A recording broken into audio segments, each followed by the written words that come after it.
Welcome again, everybody. Thank you for returning to see us. This is our second session of our alpha playtest here on Wandering DM. This is what I like to call our introductory playtest, where we're giving you an overview of the world, the design, and the folks that are helping to create it.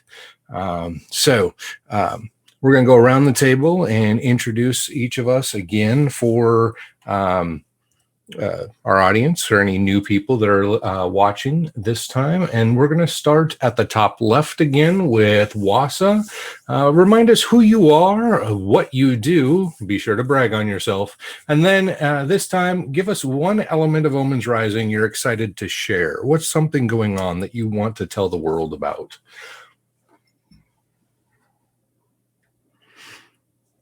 Realized I was muted. Fantastic start. Hey guys, Wasa here, and I am a writer, and I will specialize in the Aether tech for Omens Rising.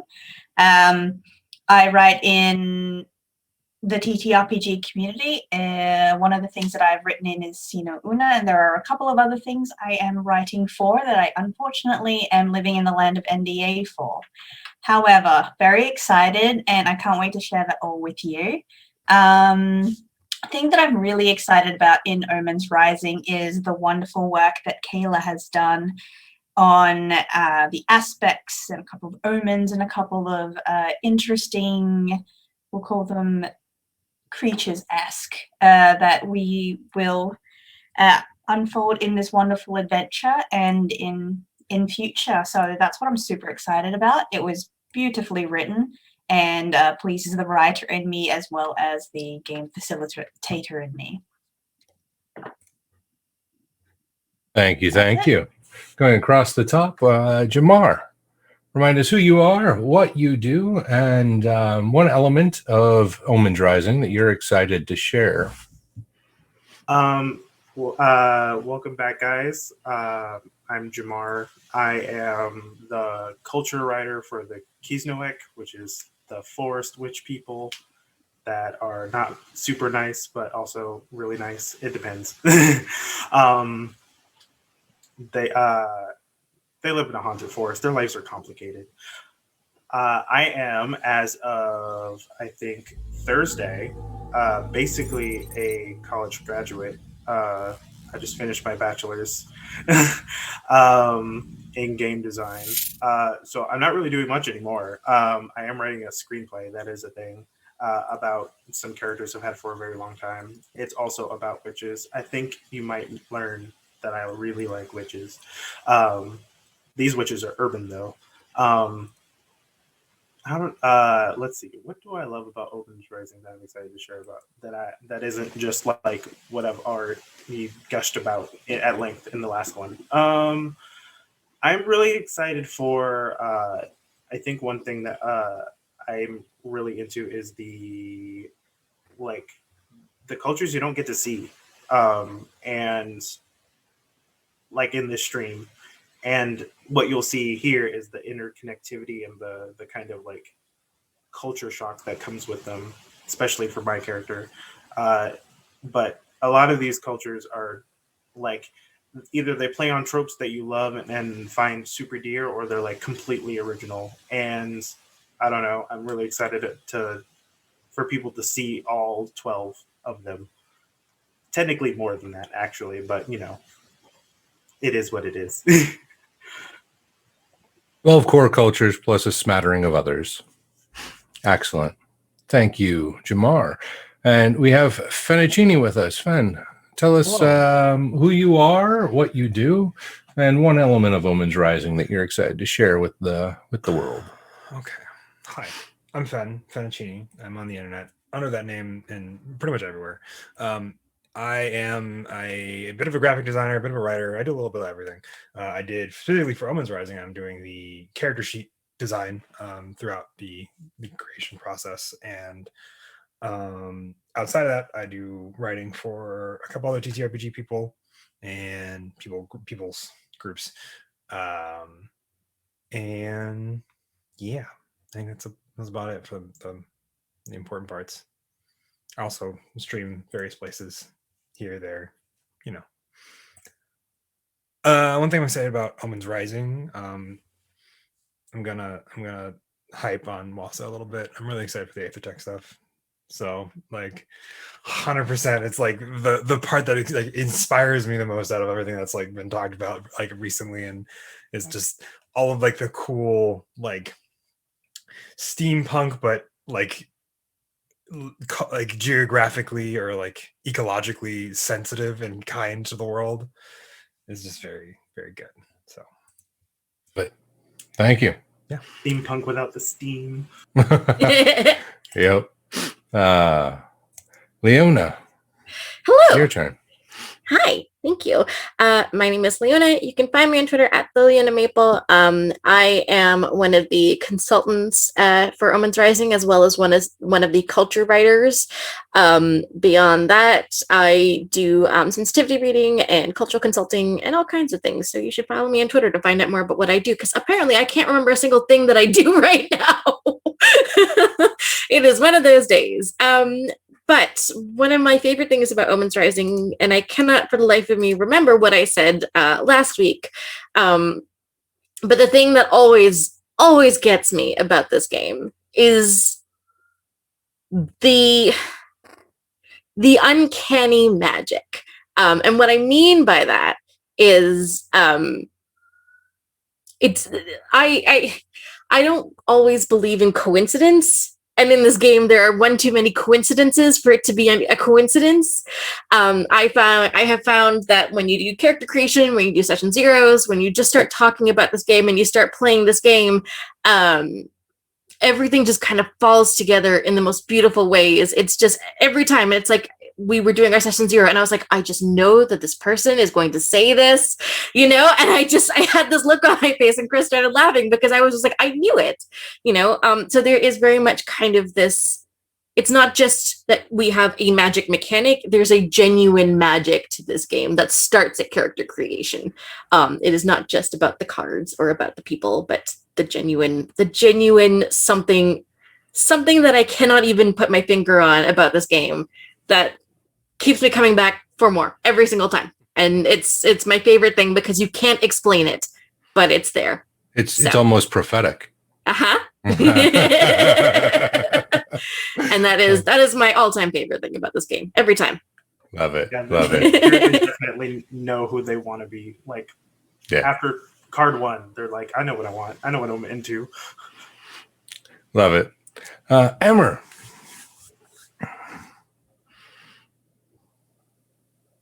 Oh, I think you're muted. Hi. I am the person who has double mute on.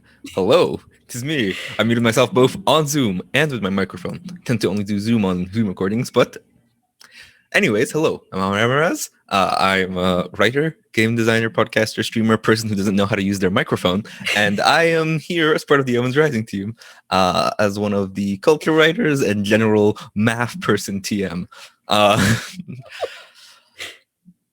One of the things that I absolutely love about this game that I think we're going to get to see in play, and actually, I don't know if okay, let me rephrase. One of the things that I love in the theory of this game, because I haven't actually gotten to play with it yet, because we haven't actually gotten to play it, is the way in which the approaches genuinely should allow for different solutions to problems based on whatever you can think of, rather than on the system guiding you towards, okay, we will solve this with combat, we will solve this with talking, we will solve, the game itself allows that flexibility, I think, and I hope, in a genuine way that will come out during these sessions. Yeah, I mean, that is the theory, right? That is of the what theory. we designed. So we're hoping that it will show up in that fashion. And I'm Chris Geary. You can find me around the internet as Chris Geary and in chat. I am the, program lead or project lead for Omens Rising.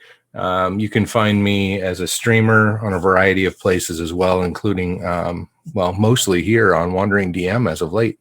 But most importantly, what I'm excited for you all to see is how the game reflects the various people and perspectives that are a part of it.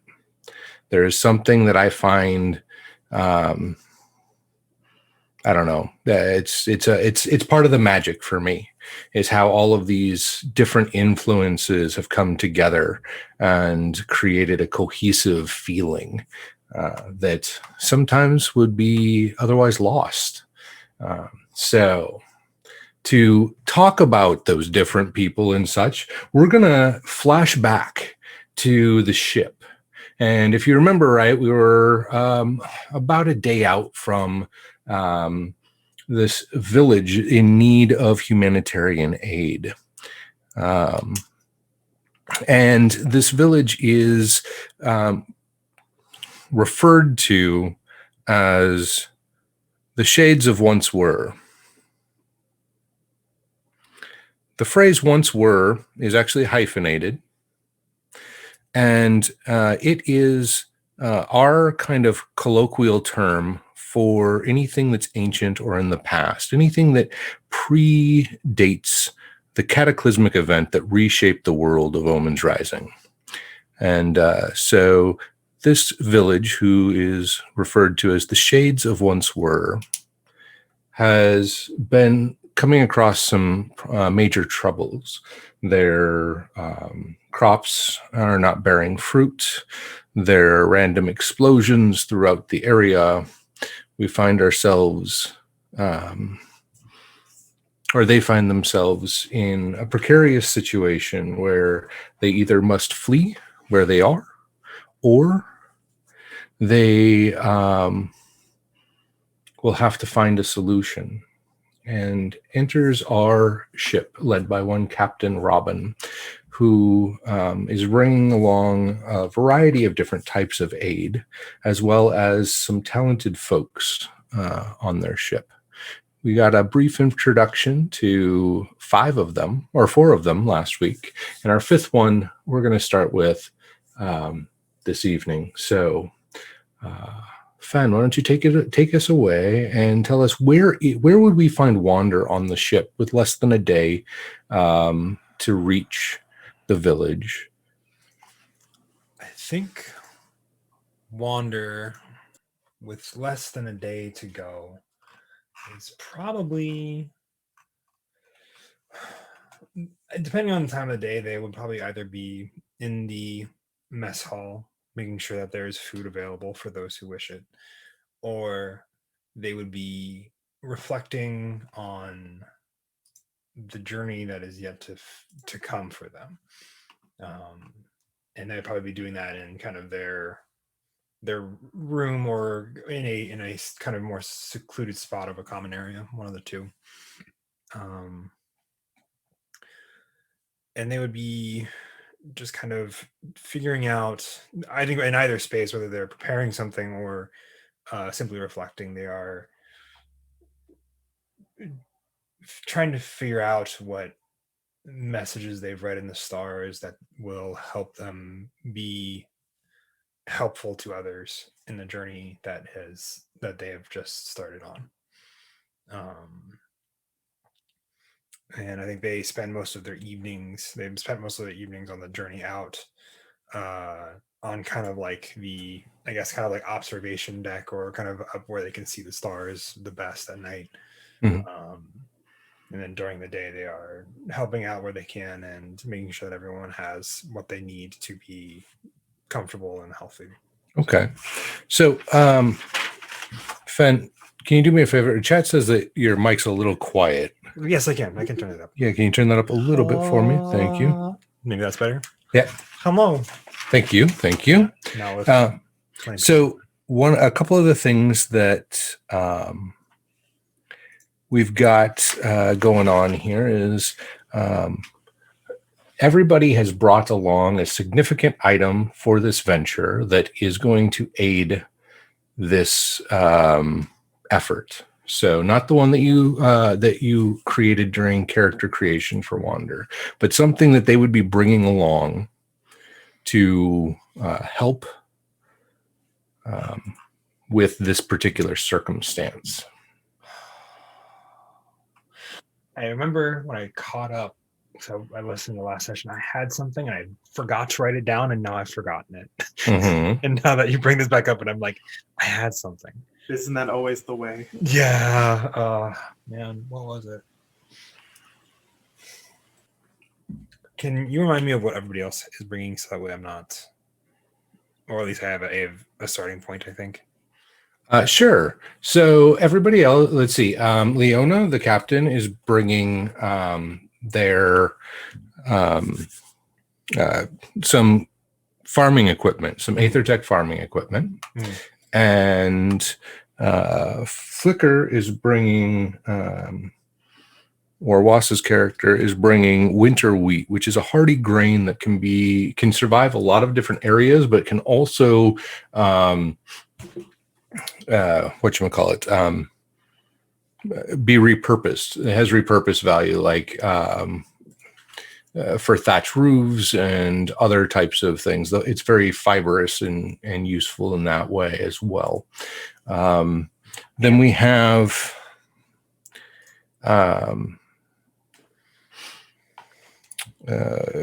Hyatt, that has a mixed bag of seeds and soil from various places across her travels to try and bring a variety of things that might be better suited for that particular circumstance. And then we have, last but not least, Etsky, that has some crystal lenses that they blessed in order to be able to perceive monsters. Right.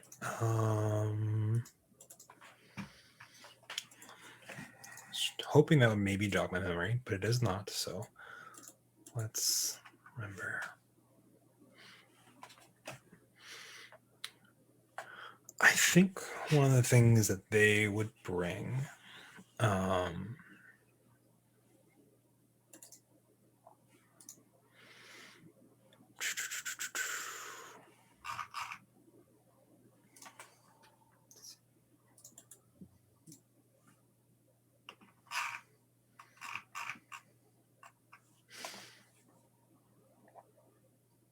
I think perhaps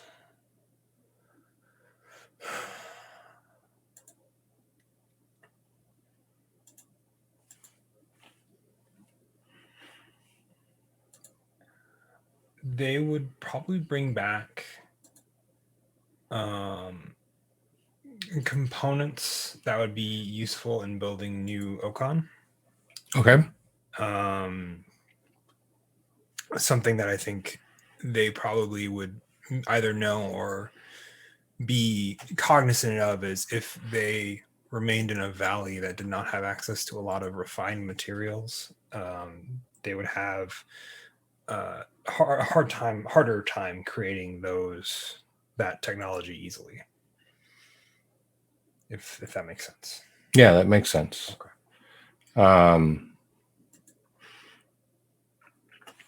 So we have excellent. Now, what we're going to do next is I would like for you to start us off with describing your character's presence. We didn't get to that last time. For the audience, really quickly, before you jump into that fun, presence is a person's, it could be a person's appearance, a character's appearance. It could be a character's just the vibe they give off. It extends beyond simple sight. It could be the way it sounds when they walk. It could be a variety of things there. So if you'll give us just a general kind of presence that Wander carries, that would be wonderful. Yes. Wander is the kindness of the souls around. They are the kind of that smile in the crowd as you're kind of giving this speech and you're looking for something or somebody to give an affirmation that you're on the right track. They are the individual that reaches out to help others or in kind of more ways of offering guidance and a path forward. The person that is there to aid when somebody needs it, and in more of a less of a healing kind of way, but more of a motivational or helping find their path that they need to walk. They are also kind of the one that would gladly take their shield and help someone who's trying to bring in art from an unexpected rain shower to bring it in to that way it is safe and not ruined from what their envision was for that. They're often a problem solver. They are there when they are needed and they are gone when they are not. They often have that kind of look of they know what's going on with you in your life, whether or not you've explained it to them or not. Or they at least have an idea. They are tall, but not exceptionally so, and otherwise moderate, not leaning exceptionally. There we go. That's what I'm looking for. One way or the other in terms of build or height or kind of fitness. They wear often kind of 2 layers of clothing for when they are traveling, a like kind of more form-fitting underlayer and then an overlayer that is more baggy and kind of to help just be. As a silent walker, they carry everything that most silent walkers do, as one granted the path of those discontent with now. They carry a round metal shield that has a hole just kind of above the midpoint if it was kind of being held by them. And you can kind of see where it's something that has been torn out from, it looks like maybe like the inside or kind of punched through. They carry a staff of dark wood that is laced with bright metals. And they also carry an alcon and a dinmu, both of metal, and have the various dents here and there. So well used and well loved. Mm-hmm. Excellent. But that is wonder. Let's go ahead and I'm going to go the opposite, or I'm going to just go the opposite way around. So across the top and then back down. And so Etsuki, or Jamar, what is Etsuki's presence? Etsuki, hold on. I wrote it. Excellent. It's a whole thing. So, Etsuki is kind of an otherworldly kind of person. And they never seem to be fully there. Although they're pretty friendly, they seem uncomfortable. Even though they also seem very elegant. They just they're both old and youthful in kind of demeanor, but and they have an untraditionally masculine look. Like they have long black hair and they're relatively alive, but they're in, I would say, a dress, but it's made for a man, if that makes sense. So cut for Etsuki's shape, yes. Unlike what we might see cut for a femme presenting person in our culture. Yes. Okay. And there's one side that's just completely open, and it's the left side of his chest. Right, there's a fox tattoo that kind of spreads into parts of his back and down his arm just a little bit. It has like several tails, and it's not unlike his familiar, which is a creature that all witches have once they become of a certain age, or all witches will have one by the time they die. They might not get it for a long time. They might get it extremely early, but his is with him. So he's reached his. Basically, it would be when you become an omen, more or less. So when you start to fulfill your prophecy. Yes. And love it. His is a red fox with 4 tails, and the tails are tipped with kind of a haze of the elements. So there's one for fire, for water, for the land, and for the sky.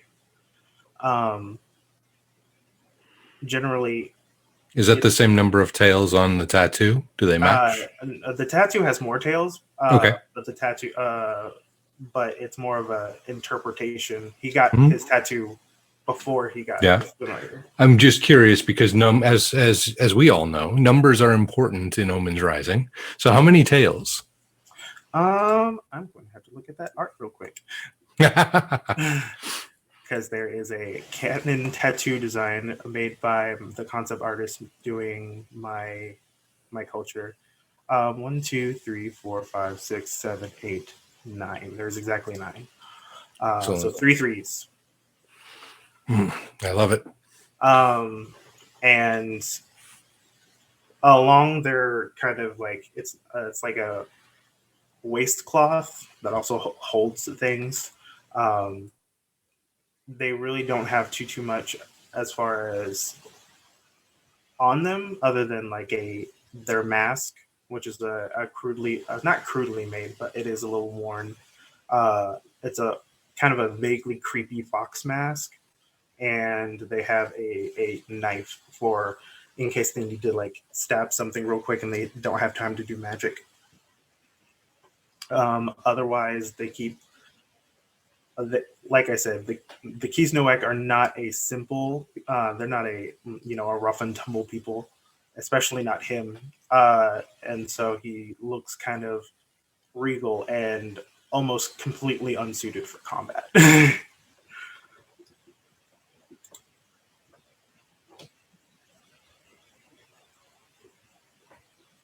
love it. I absolutely love it. I'm going to try and see if I can share those images in chat for people to see of both the mask and the tattoo, since we do have concepts of them.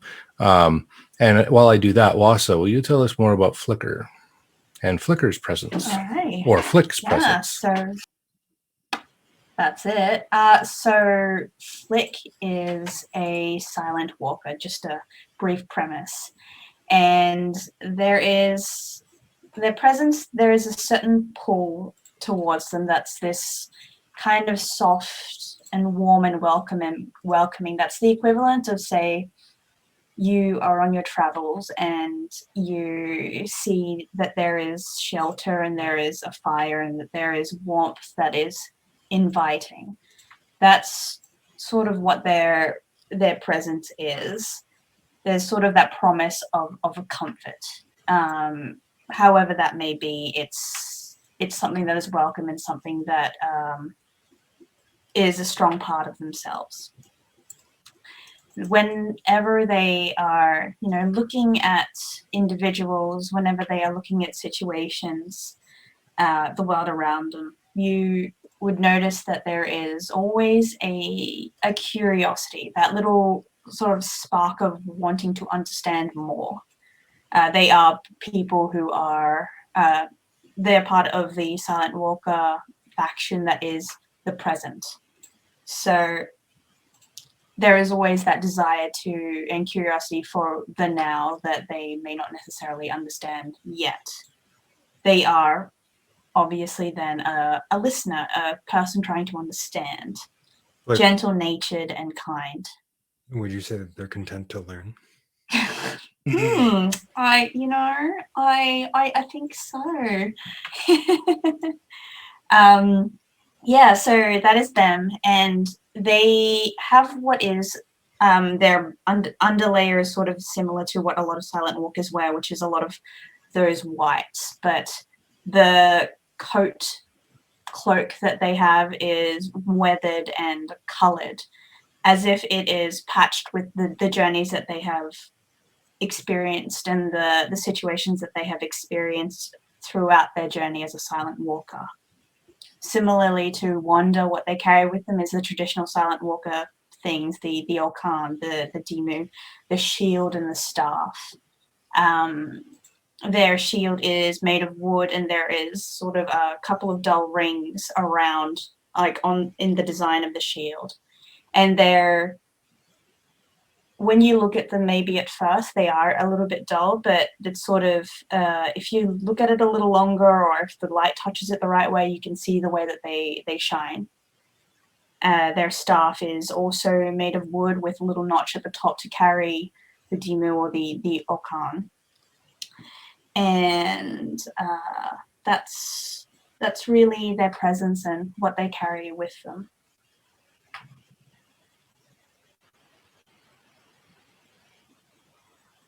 Perfect. So let's bring that to Robin, our captain of the ship. What do Leona tell us about Robin's presence? Sure. And credit to everyone else because they just inspired what I just rapidly scribbled out because I was just like, oh damn, okay, now I really understand how to talk about Robin. So thank you for that.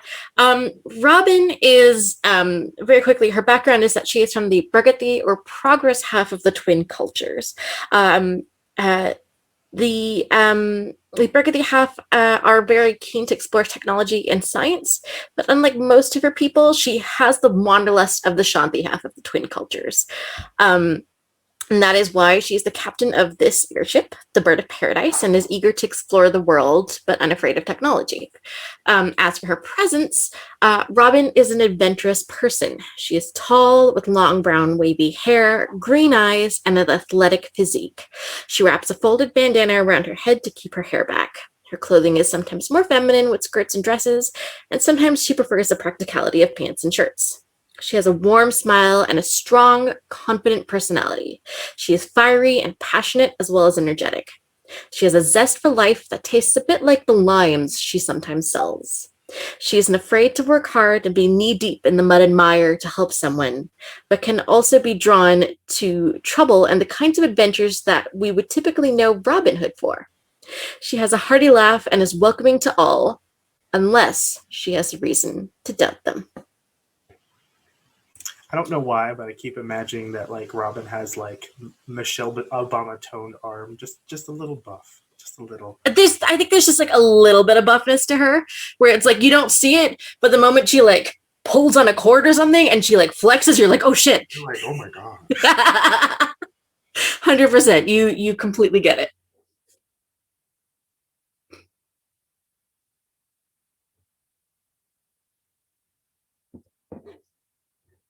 That is awesome. Thank you so much for that. And last but definitely not least, Amber, can you tell us what Hyatt's presence is like?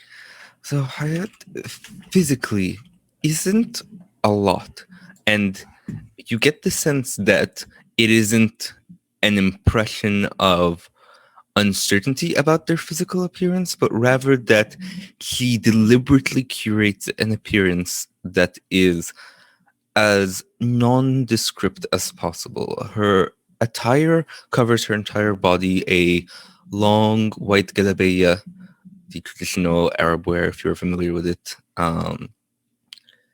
And they use it in such a way as to obscure their form. And instead, what you get from their presence is not a physical impression, but rather an emotional one.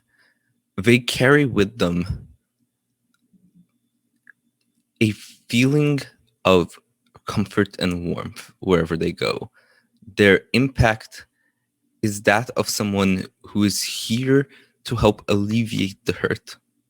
And at the same time, they seem to be carrying something with them. They walk each step purposeful, but with the weight of what broke the world on their shoulders.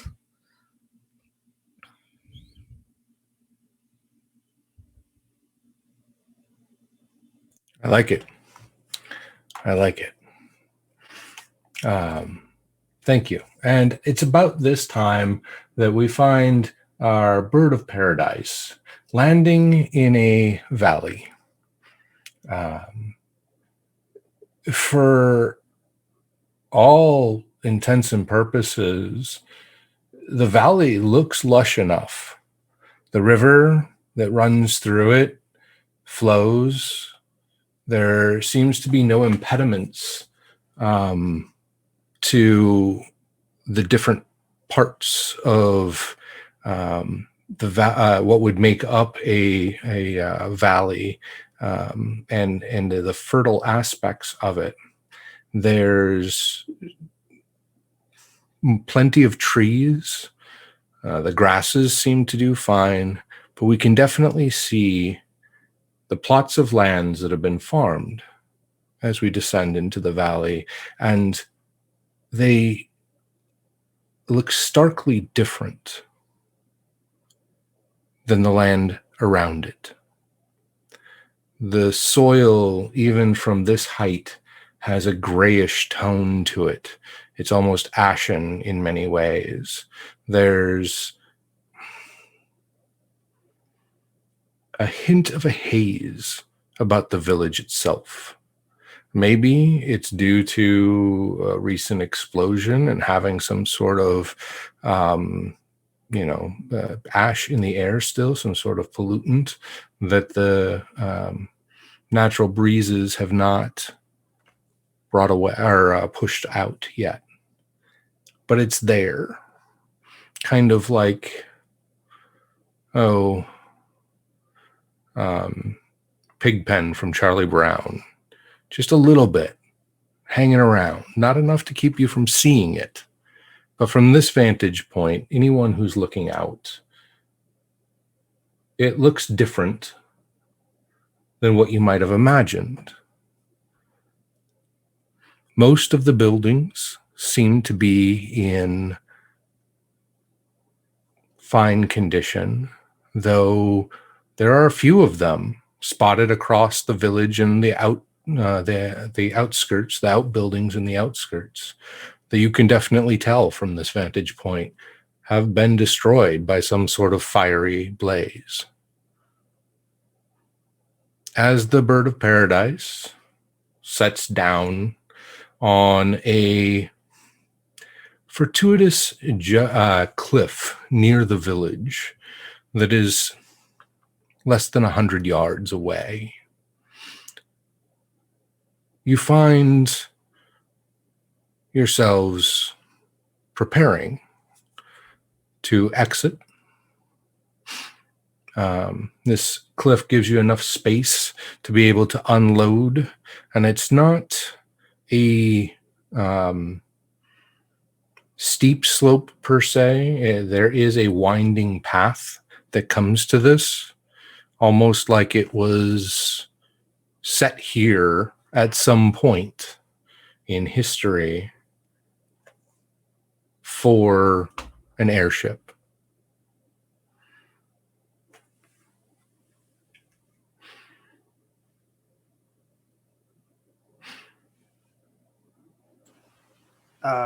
If I may. Mm-hmm. I think when we touch down and Etsky gets off, I feel like if he noticed that it was like a place for an airship, he'd probably want to place his hand on the cliff face and kind of like feel out how ancient it is. Okay. Is there a particular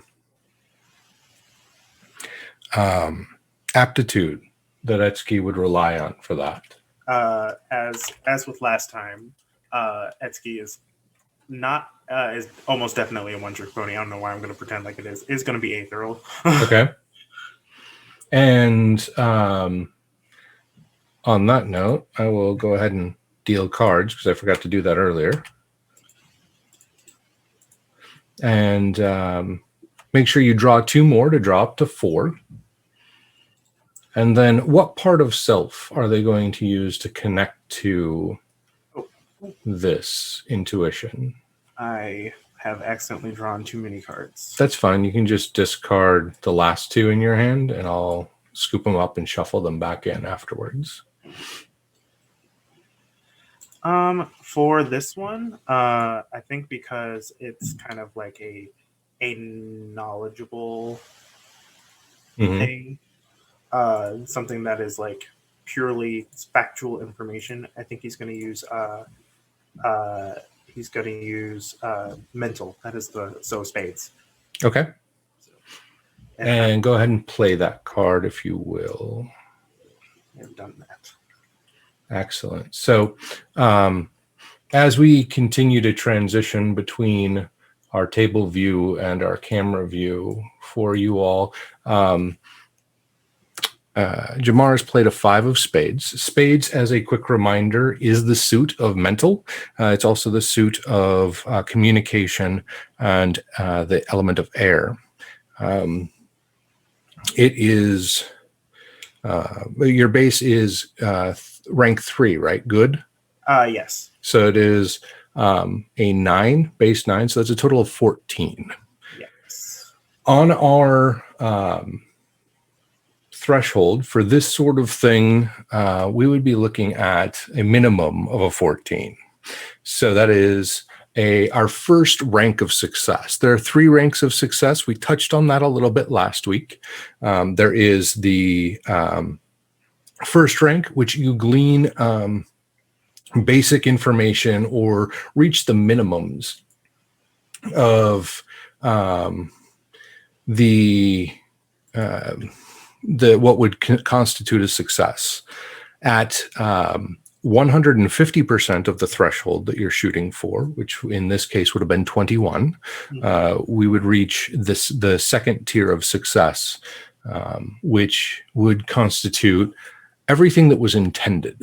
And then if you double it, like we saw last week, when you double your threshold, you get a critical success, which gives you everything that you intended plus, well, if possible, plus some unexpected positive results. So in this case, you'll glean the basics for sure. This is definitely old. The stone here has not been worked in, at least not by this group. So you're guessing a century or 2, at least. It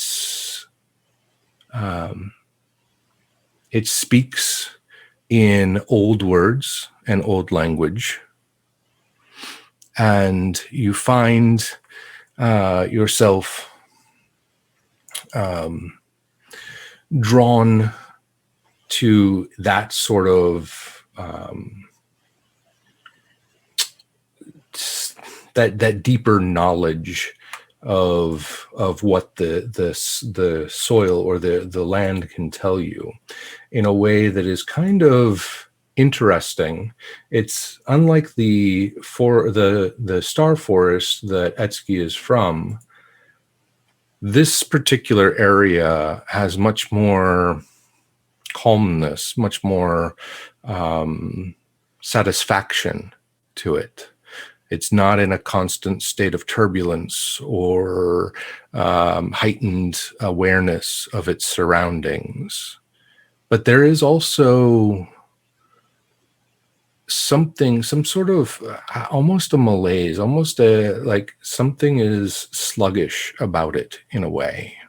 You're not 100% sure, but there's something upon this land that makes it feel tired.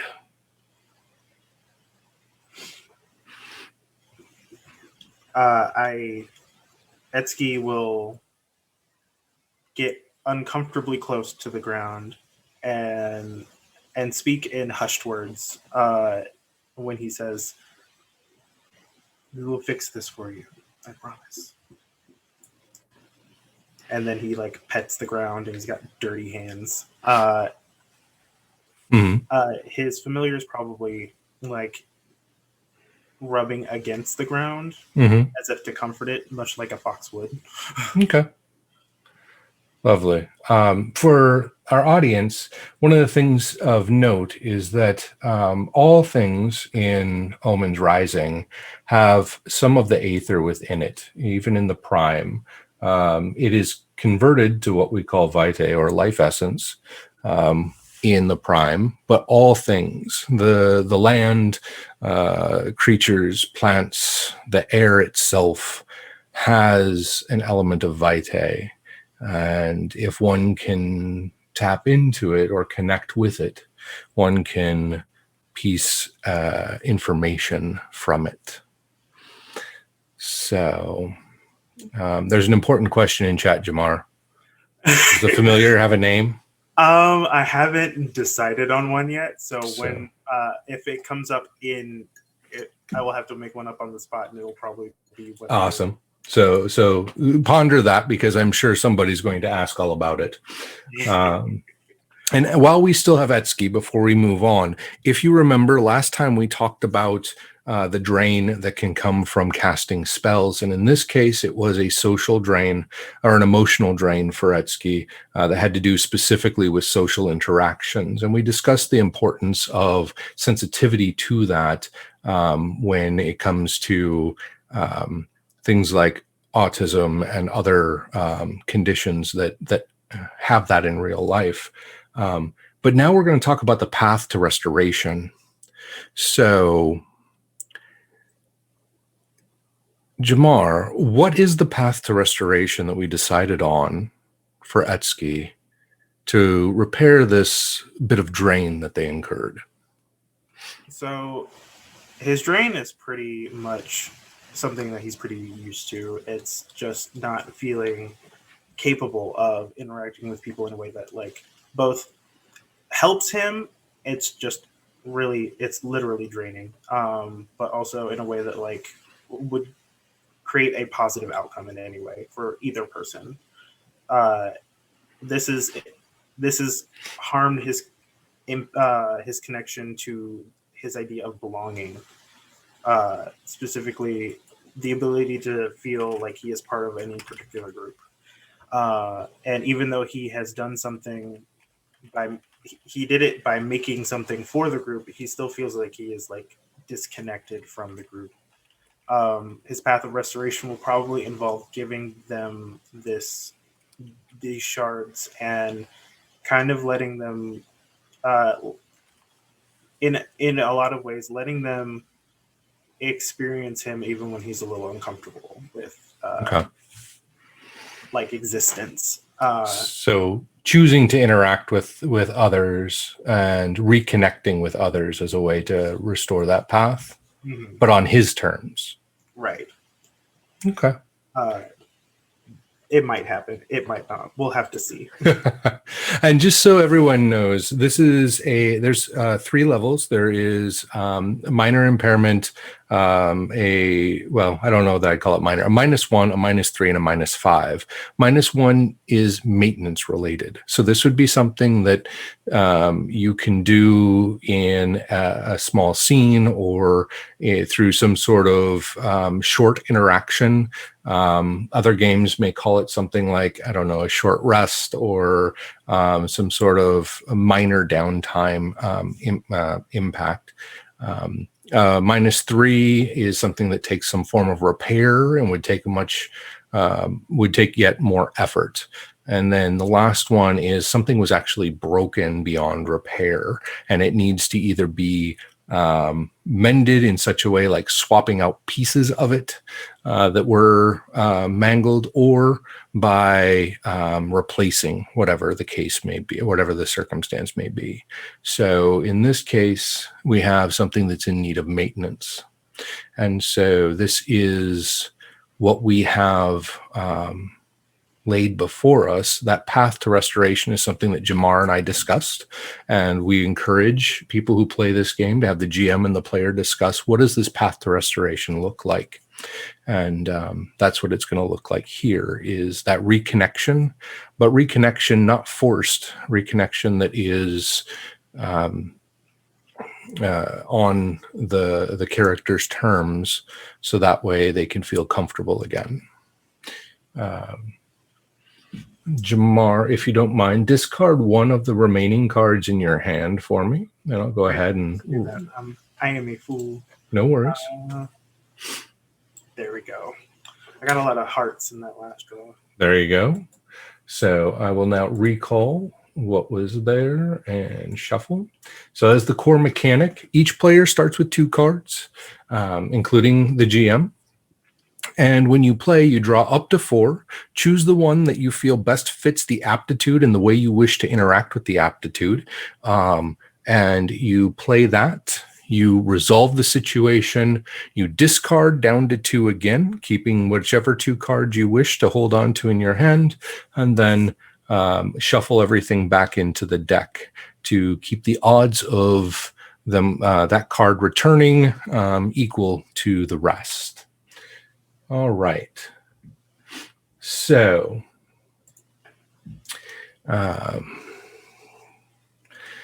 let's go ahead. And who wants to go next? Who's going to exit the ship after Etsky?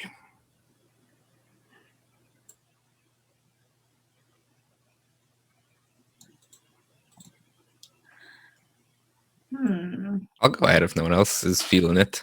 Yeah, I will.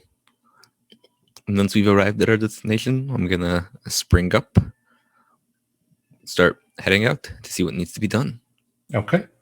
As you exit the ship, you'll see Jamar communing with the land, or not Jamar, Etsky communing with the land. Is from your vantage point, you'll notice there's a kind of like a winding trail not even trail. It's a road. It's big enough for a single cart going up and down from this cliffside down to where it's not exactly down to the village, but down to the valley floor itself. You're not sure if this was built for the village or if this was here for the valley, and that there was something else here of importance at one point in time, which is possible. Or if it was simply for harvesting some sort of naturally occurring plant or thing of that nature. But this particular setup does seem to look much older than the buildings that are in the valley or on the valley floor. That are, like I said, about 100 yards away.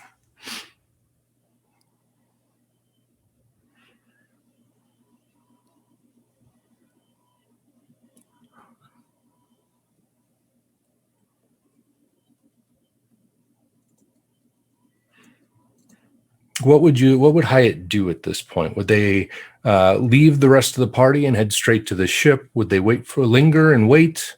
Was there something about the land itself that they would want to investigate in the immediate area or just down the path? I think Hyatt would mostly be inclined towards waiting for the rest.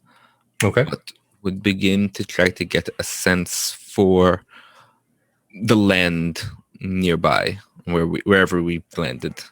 Okay. I think they would just go very straightforward route of attempting to examine the physical soil itself to see if something physical is the problem here. Okay. So I'm assuming you step off of like the rocky parts into where there's, vegetation and such, and explore the soil there. Are you using a particular aptitude for that? I think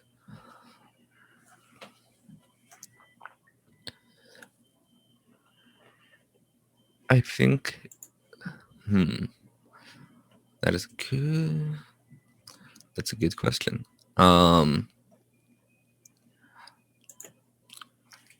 Let's go with inquisitive. Okay. Excellent. And go ahead and draw 2 cards, and then let me know what part of self Hyatt would be using as part of this. Or are they going? Yeah.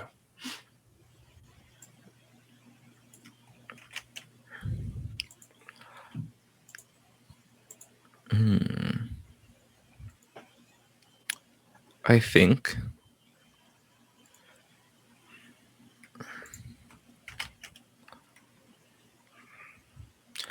let's remind me again what the parts of self can symbolize. Diamonds is typically the physical self. Spades is the mental or intellectual self. Hearts is the emotional self, and clubs is the ethereal or spiritual self, depending on the culture. So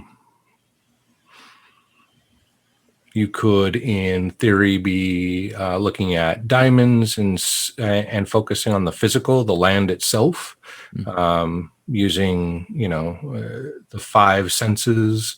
You could be analyzing it from a very intellectual kind of viewpoint with spades, and using well, basically that variety of things that you brought with you as a comparison point, and or emotionally, or water, how does it feel? What that kind of unspoken connection, or kind of try to peer into it in a more ethereal sort of sense. Yeah. Don't think what I'm doing here is quite ethereal. I think we'll go with hearts. I think having traveled as much as they have a feel for what it's like when the land itself is responsive to life.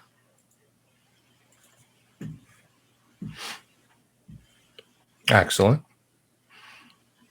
And so let's go ahead and play a heart from your hand. And that's an 8. Excellent. So we've got an 8 of hearts. I'm going to blow that up a little bit so it's easier to see. And what is Hyatt's base inquisitive? My base inquisitive is rank 2, so base of 6. Okay. So that's a 14 as well. And that is our threshold for kind of analyzing this particular area. That's considered challenging. So it's beyond, it's a step beyond our what would be considered a difficult task. So you've met the minimum threshold there to glean something from it. The soil, at least here on the side of the mountain, or not the mountain, the side of the valley, it feels natural. It's, I wouldn't say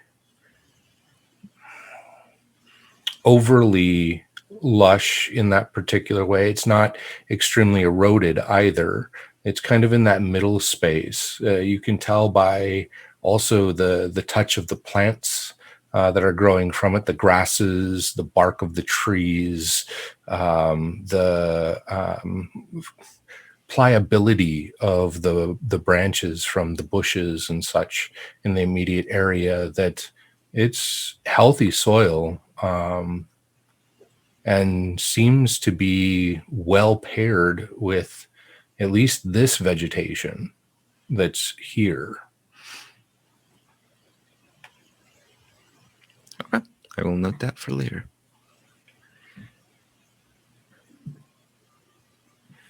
So let's go ahead and, if you haven't already, discard 1 to get back down to 2 that you wish to hold on to.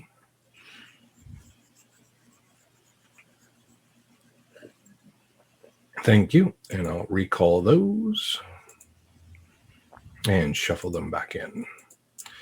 Excellent.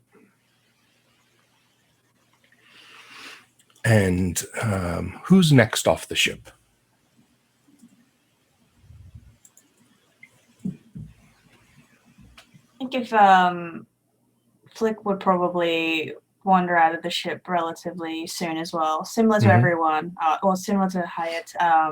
They will wait for the others, but perhaps during that time, as they walk, they carry their staff with them, and it sort of like, hits the ground with every step. And when they sort of hit the path, they're sort of more focused on what's ahead, which is this Silent Walker village, which is a bit odd to them.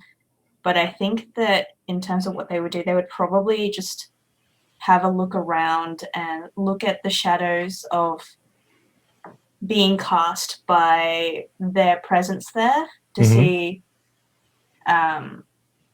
if there is anything that is different, or if there is anything telling of what they may be dealing with, or what their presence may do to this situation. If that makes sense. That does make sense. And how do you wish to divine that or notice that about the shadows? Um, Which aptitude would you like to leverage? because Flick is someone that is so tied with connection and that understanding, it would Mhm. probably be empath. Okay. Is this a position where you feel like you need to play or want to play a card and put in some extra effort to it, or going off your base rating?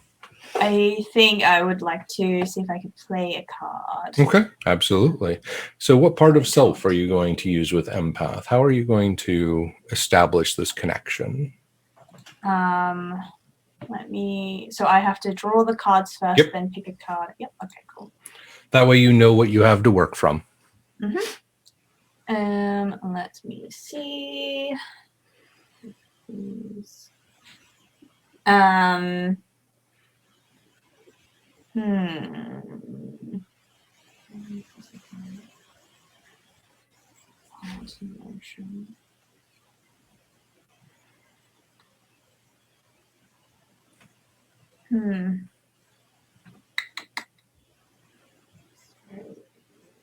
So it would probably, because it is a form of a communication, I will pick spades. Okay.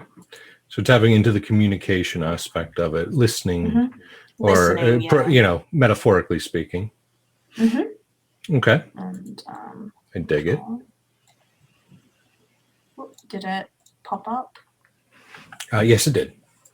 We have a king of spades. I'll blow that up a bit. Excellent. And what is the base rating of empath for Flick? I am a rank 3. So that's that's my super one. So that's a 9. okay.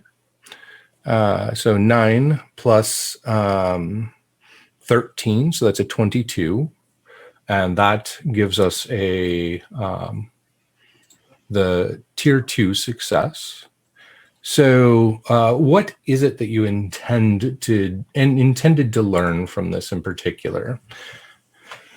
So that way I can make sure to give that to you. It is a matter of Flick intends to want to understand what it is that is binding them, not necessarily because they know that it is like a fear of leaving, but what is it that hidden aspect? And in terms of the shadows, sort of looking to see whether or not it's something that is all-consuming and continuously spreading, or something where they can sort of like cut through the shadow and essentially be a light that sort of like splits it apart in a way.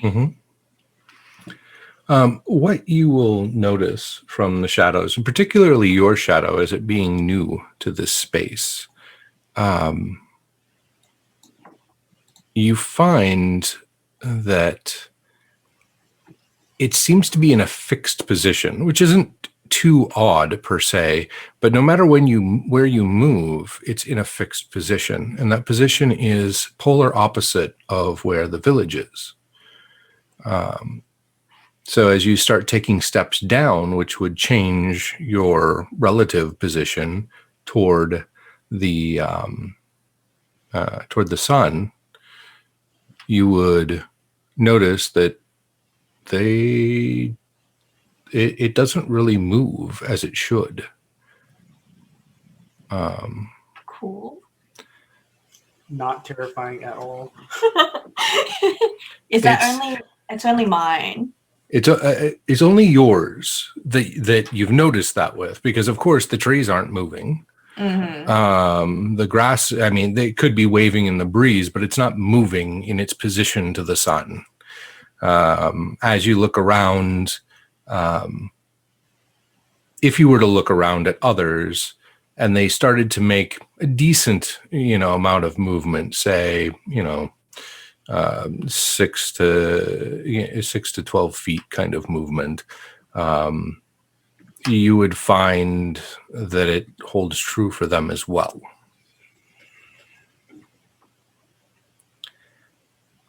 And yes. The message that comes from this is very much that there's something inhibiting movement. There's something inhibiting that fear that you are trying to find some sort of connection to is connected to movement and change. So there is a stagnation that has followed them.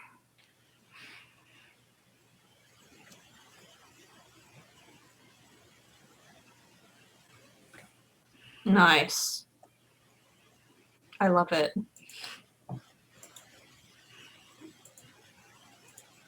Do you feel like that answers the question that you were trying to Yes. communicate?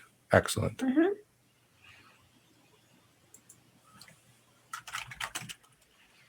Excellent. So that leaves Wander and Robin. For sake of story, I think I'm going to default to Robin exiting before Wander. And we can end with Wander leading the group into the village. Enough. That works for me. Ben and I were kind of trying to figure out who was going to go next in the background. Excellent. So that works actually. Robin is kind of, I guess, now that they're here, it's like the adventure has finally formally begun. So she is full of like hustle and bustle. She is kind of like locking up the ship, I guess, like, you know, the parts that maybe are not going to need to be accessed right away, kind of a thing. She's unloading all of the goods that have come with them. She's just kind of full of this energy. She's making sure that everyone else is off the ship, and, you know, just checking to make sure that she hasn't missed anyone or anything, considering how quickly Etsky got in without her noticing. That was really weird. And so, you know, now that she's confident that there's no one else on the ship, I imagine that she is kind of walking out with Wander and keen to start heading towards the village. Excellent. So now there is a crew upon the ship beyond those that we have within our cast, and so, you know, they're taking orders, they're getting things off the ship, they're, you know, stacking crates and preparing things for movement, loading up the first cart, shall we say, of goods to be brought down to the valley floor, and in all of that hustle and bustle, you've noticed the other three are out and are kind of taking in the surroundings, and Wander exits about that time as you're getting ready to kind of turn your attention to the group and make your way to the village as well. And Wander, what is it that you would like to do first upon returning? They step out. They have their staff slung over their shoulder, shield attached, the metal container for the Dimmu resting on the hook. As they look about,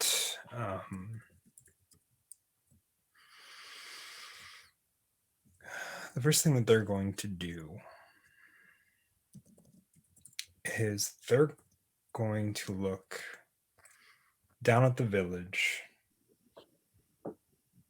and to the rest of the people, as the rest of the group, as they are gathering to start walking down into the village, which, given the time that has passed since Wander has been away, I think it would make sense that it is a little more set up than Wander remembers. And I think what they're going to try to assess is, are these people, and is this what we're doing here, going to help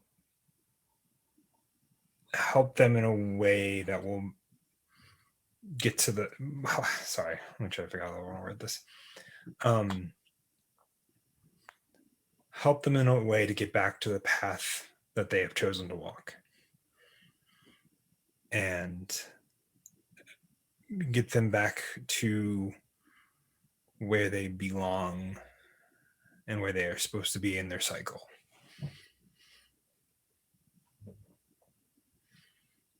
And I don't know how they are specifically going to assess that, but Okay.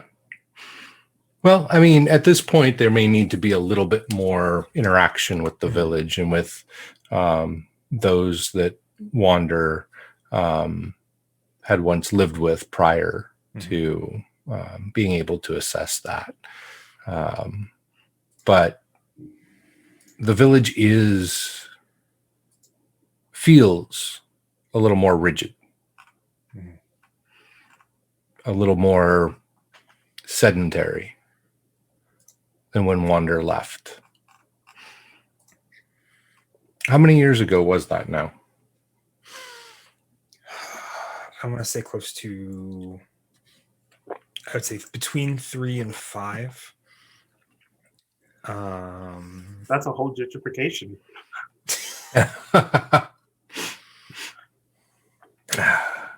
That it is. Yeah, it's definitely different. There are fewer buildings in some places that you remember them being there, and they are not destroyed like the ones with the scorch marks, but they are just up and left. As you all make your way down the winding road, down the valley side and to the floor, you are greeted by a member of the village. This person introduces themselves as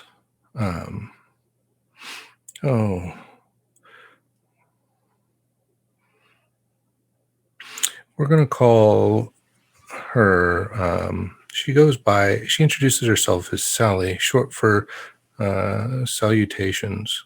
And she's very talkative.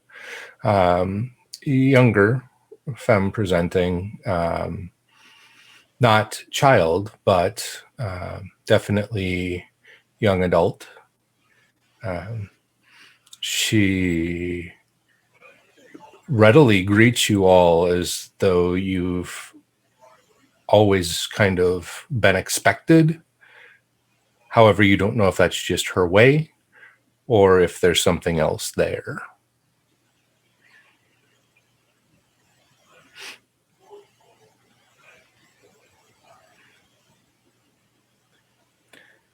I think I'm going to stand kind of toward the back of whatever hovering bubble that we're in. But I want to get a good look at her in an elucidative way. Okay. Kind of, for the kind of seeing beyond what they're presenting kind of way. There doesn't really, I'm going to go off your base rating for this one, because there doesn't really seem to be anything else there. This just seems to be genuinely who Sally is. She's very bubbly, sociable, very talkative. If you leave any sort of moment of silence, she will fill it with language and words. A chipper voice. It seems like she's the type of person that's never met a stranger. And it kind of just exudes from her person. No strangers, only future friends. Exactly. And you think that might be part of the reason why she's treating you as though you were expected, is that she just doesn't act like anybody's a stranger. Would Wander know Sally? Not by that name. Okay. Did she have a name would Wander know the previous name? It's not a large village. I'm going to say yes. But as is customary with the Silent Walkers, once a Silent Walker takes on a new name, the old one is Lost. And yeah, it's the past. So and Wander will obviously greet Sally. And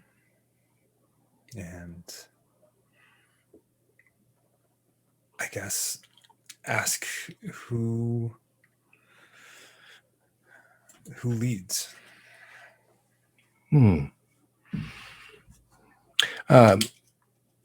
Sally will say, our elder is the same as has been for many years, for all my life. And who was it when Wander left?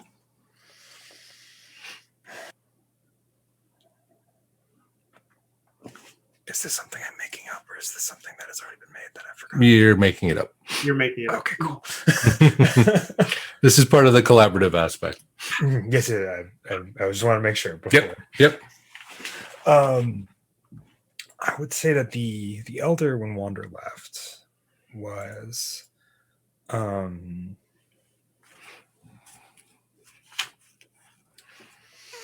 gotta think of an appropriate name. But I think they were a very warm and kind individual despite the circumstances. Mm-hmm. And I think that has potentially, depending on how close Sally is with this individual, maybe imparted some of that bubbliness there. But it's very much more of a refined warmth, that of a kind of a motherly figure type, but one that is understanding of circumstances, but also fair in what they decide for those that listen. And I think it's very much something that they don't really like dictate much or lead much outside of if somebody needs guidance, that's who generally the people in the village go to. If that makes sense. It does. Counselor. Sort of, yeah, something like that.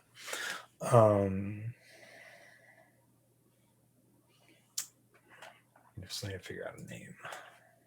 While you do that, I'm going to add some details. So playing a card as the GM, I'm going to play the 9 of Hearts to augment this person. They are someone who, when Wander left a few years ago, had reached the their peak as someone of wisdom and of nurture. They were born under the Queen of Hearts. And in this case, the Queen is the card of wisdom and nurture, as well as it plays around, or Hearts also combines with that, doubling it or magnifying it exponentially. So, and the 9 represents the reaping or the bounty, the pinnacle of certain achievements. And while they are not in their waning years yet, as far as that is concerned, they have reached their pinnacle a few years ago and will be headed that direction toward the end of their cycle in the coming years. And that kind of puts them in a position of seeking something new to either hand off these responsibilities to, or a change for the community as a whole. I think they go by the name, I think Aurora would fit. Aurora? Okay. Mm-hmm.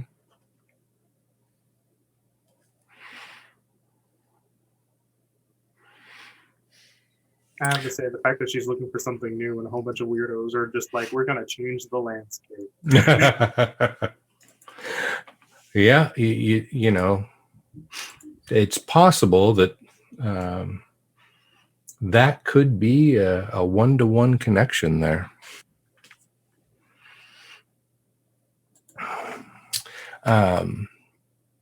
As you greet Sally, and Sally will ask, well, do you wish to meet with Elder Aurora? Is that what you are looking for? I think it might be a good place to start to understand what the physical things we help bring can be best used.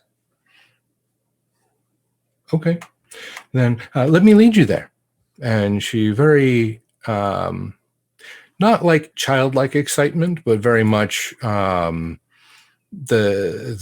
still vibrant excitement takes actually Wander's hand and leads the group that direction into the village and to the home of Elder Aurora. The building itself is fairly well constructed. It has been think of older homes that were very small and then added on to a little bit at a time. So it's patchwork in a way, and there is a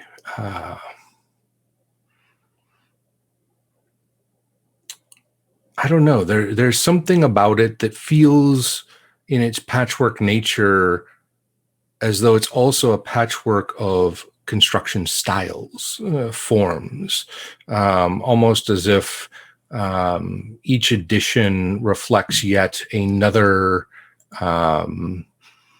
interaction with a different culture or a different perspective. And Sally knocks on the door, to which the elder answers and opens the door. Stepping out, you see a statuesque woman, very, very kind eyes and a kind smile, strong features. She stands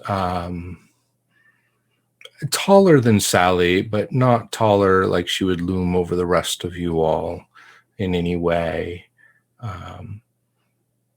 There's some graying in her hair, and it's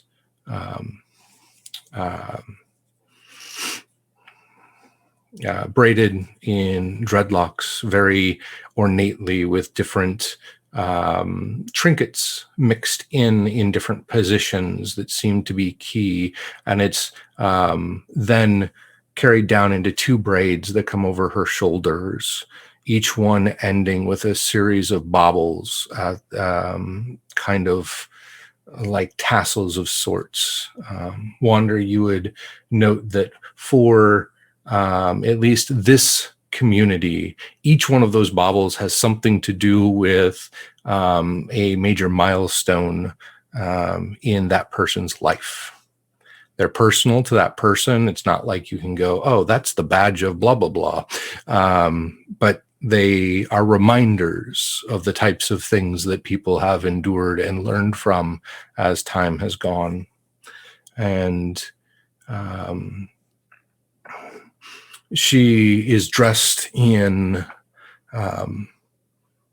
flowing clothing. There's a sash about her waist that is a vibrant kind of ambery orange, and it's made of some form of silk or satin that catches the light, and it coordinates with the rest of her attire that is a dress or tunic-like that has been cinched at the waist with the sash, much like I can't remember who it was had mentioned before. I think it might have been Etsky.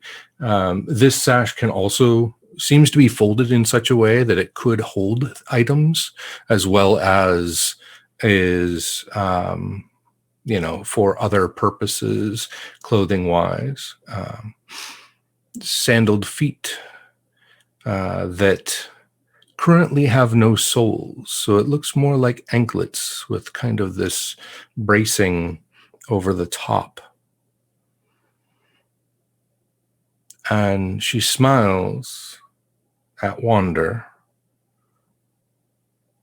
and greets Wander with the words, "Welcome home."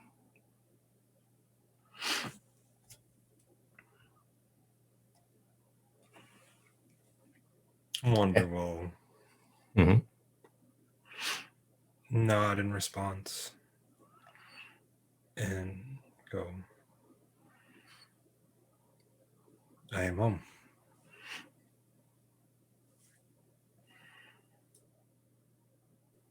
I felt your presence the moment that you set foot in the valley again.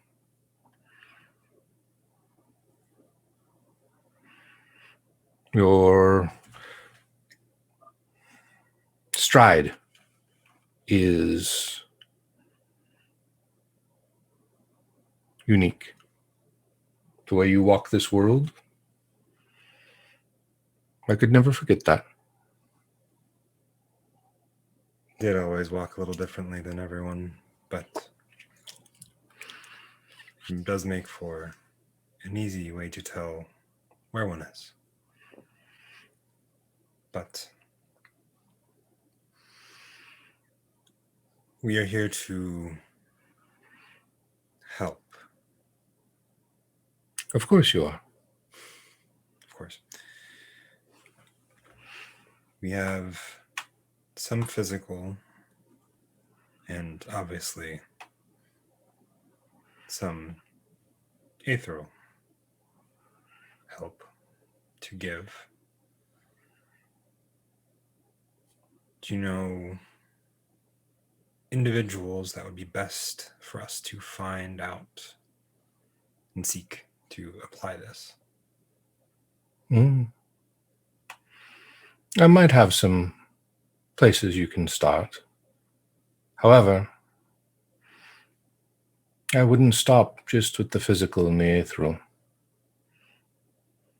Not all problems fit so neatly into certain labels. Is there a more pressing one? If I knew, we wouldn't be in such dire straits. How bad has it gotten?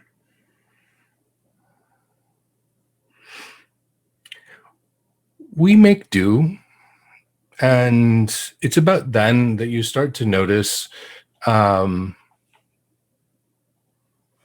she's a tad more gaunt than you remember. Would it make sense for me to try to get a feel for the body language of both her and Sally? Perhaps using a bit of empath, Sure. because I would like to get a read on what's unsaid. Okay.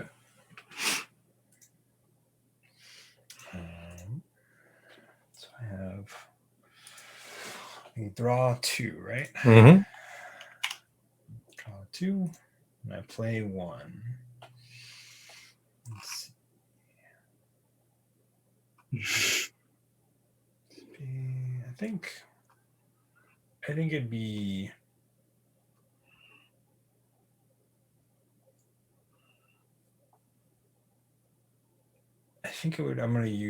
would spades and communication make sense?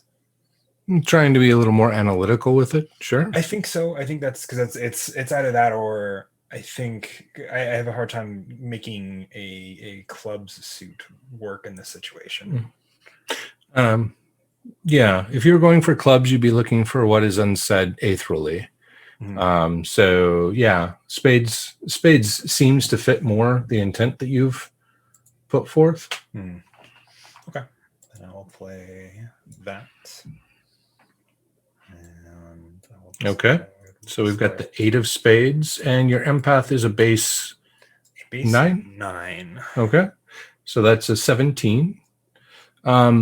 There's a level of familiarity that you have with them, but there has been time making this more than a mundane kind of observation. Mhm. You don't know that they are trying to hide anything, so it's not extremely That's- difficult. Yeah, I'd say I'm not trying to look for them Yeah. hiding something. It's more what they're trying to put their best foot forward, and Mhm. Wander's looking for the actual issue. Yeah.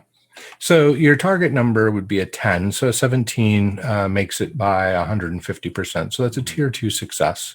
Okay. What isn't being said is that it's food supplies seem to be running low.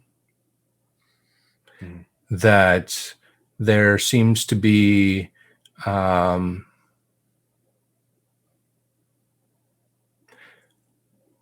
desperation seems to be creeping in. It's something that she doesn't want to begin with because, well, that would color all of the interactions there forward. And so, well, she's not hiding it per se. It's something she doesn't want to start with, and would rather you find it for yourself. And for what you know of Aurora, she always was one to point a direction without telling people how to walk that direction. Yeah. So that's kind of what you're running into here is here's a direction for you to go. Gotcha. I hope you find what you're looking for. And on that note, we're going to take our break. We're going to come back for our Q&A. And next session, we're going to get into a lot of the interactions and the actual like playing around with some more mechanics. And you'll get to see a variety of details there. So we'll be back. Give us about 5 to 10 minutes. And we're going to have some Q&A sessions and talk about what we've experienced so far.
Welcome back.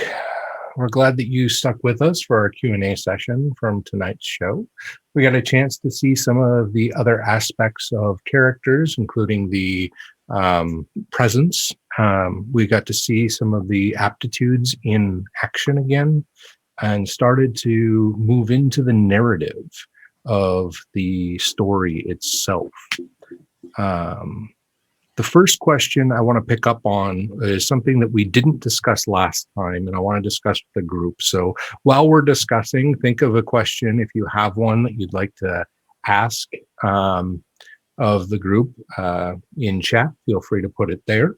And I'm going to start, and I'm going to pass things on over to the rest of them. When it came to magic, and we had those 4 different pieces, 4 different checks that Etsuki had to do. How do you feel like from last time that went, now that you've had like a week to think about it? I guess I'll start because I did it. Mm-hmm.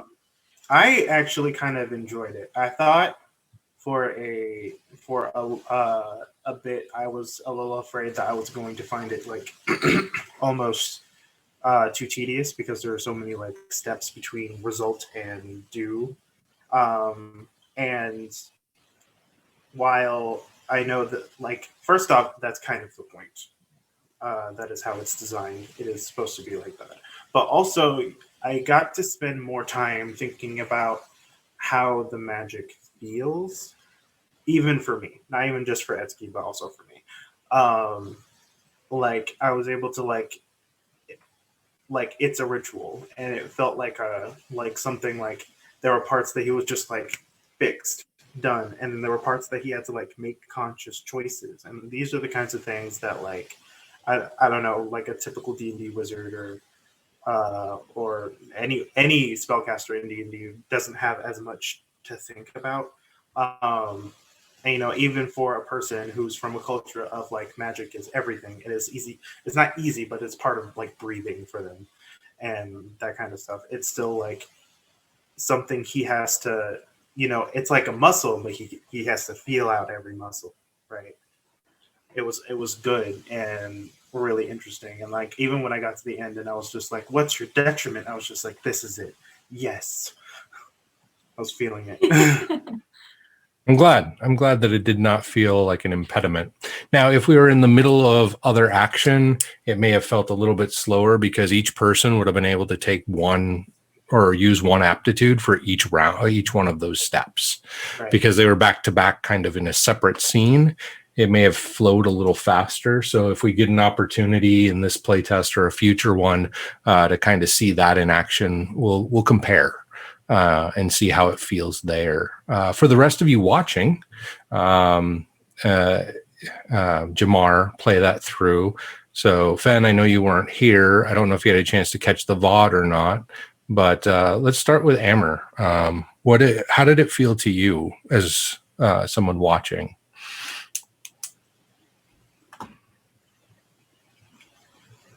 Sorry, my brain checked out for a second. Which part specifically?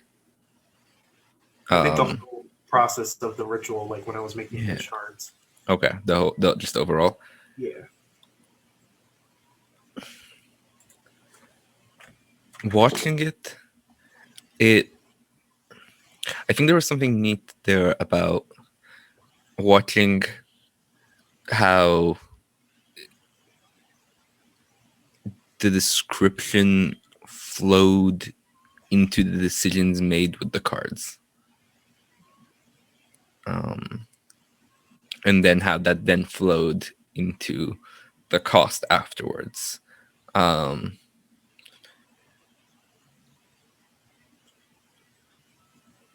I think that would be my main impression. Okay. I remember when I was, when I was like, is there dust? Is there dust to use? I had to really, there was a surprising amount of like, oh, you had to make this decision now. Let's figure it out. I was almost frantic when I started this process. I was like, wait, I don't have a thing to draw on. What am I supposed to do? And I was like, wait, there's the engine. Mm-hmm.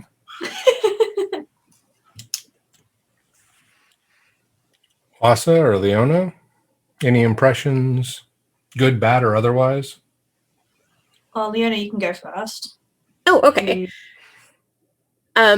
I don't think I have too much to add. Like it was really, I think what I would add is kind of more from a player and role play perspective is, you know, seeing it kind of play out and being able to be like, oh, okay, this is how this process works.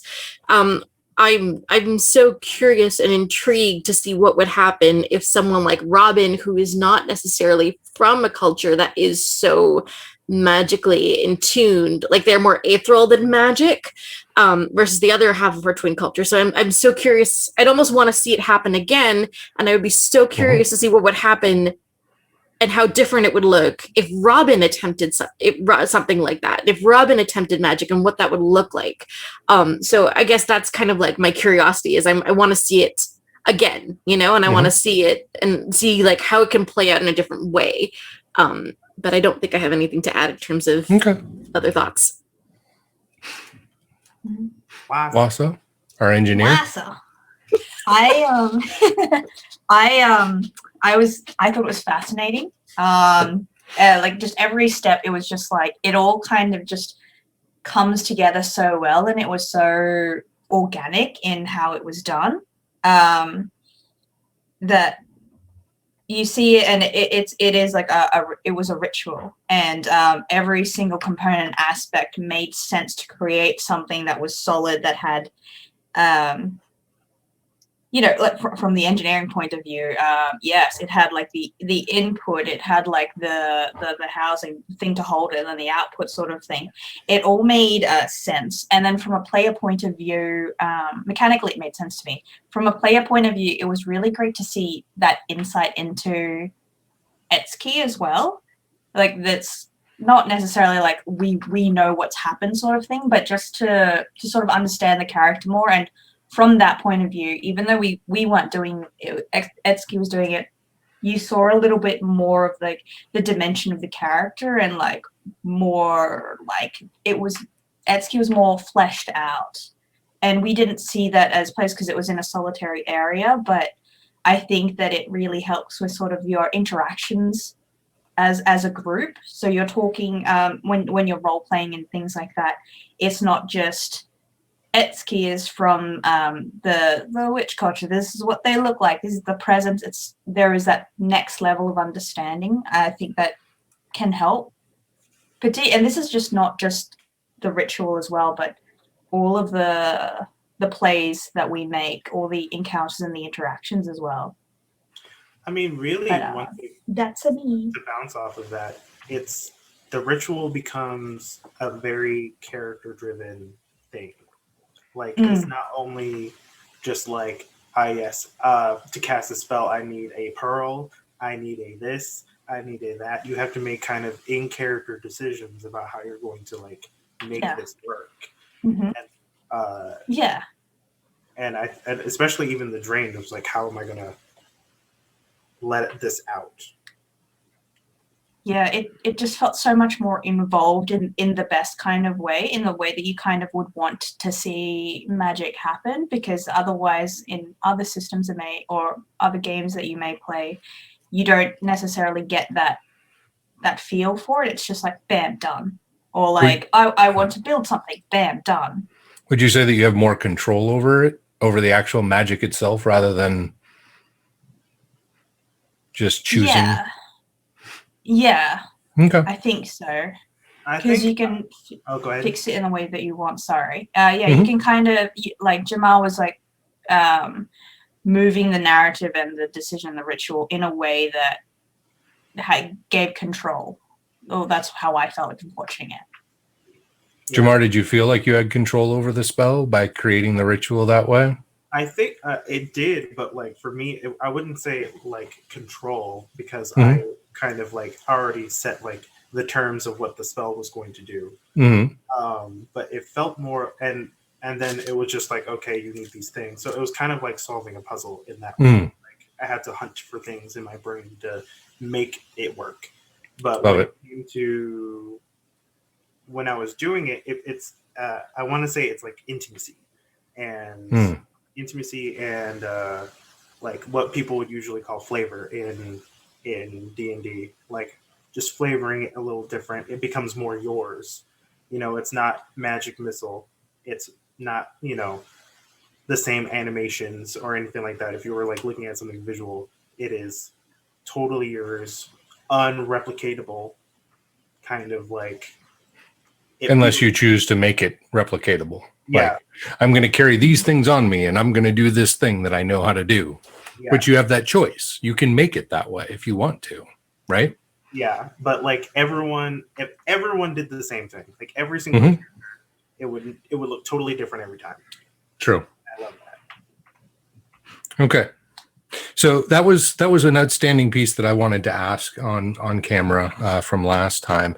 We have a question from Godless Lawyer that also piggybacks on a question that one of the party had, which has to do with or is referring to the scene where Fen was describing Aurora, and he asks, well, when you did the collaborative element with Fennicini, I noticed you played a card to expand on what he set out. Could you elaborate on that mechanic? Is there a way to build or direct the NPC collaborative element completely by playing cards? Yes and no. There is not a strict mechanic that says that I must play a card in order to do this. There is a mechanic, though, in the art of divination that is part of this game where each card has different meanings. I described that the 9 has to do with the reaping of bounty. Think of it like the harvest time. It's a peak or pinnacle in someone's life. Those sorts of things. That interpretation gave me something to build off of. And because I wanted to do two things here, I wanted to give Fen time to think of the name. And at the same time, I wanted to move the narrative forward, which is our number one rule, is how are you moving the narrative forward? So in order to do that, I looked at the hand that I had and I said, which of these cards, I drew up to 4, like as if I was a player. I said, which of these cards is going to help me build on what Fen has put out there in order to A, fill time so we're not all just staring at Fen waiting for Fen to come up with a name, and B, move that kind of story forward in a way that is complementary.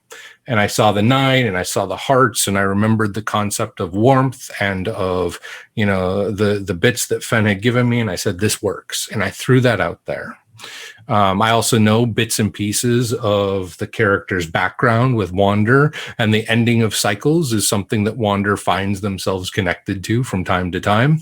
And so I'm like, well, this is before the end. The end isn't quite here, but there is a change on the horizon. And so I was pulling on some of the character-driven plot points that was given to me through character creation by Fen to then connect it back to that character as well as we were moving the plot forward. So a lot of that was me tying things together as a GM, not strictly a hard mechanic, but the cards have meanings and they have specific meanings that you can build on or use in a quasi like randomized way in order to provide a little bit of well, you don't have to plan them. You can use them as a impetus or inspiration to add to descriptions, add to things that are going on in the game. Does that fully answer your question?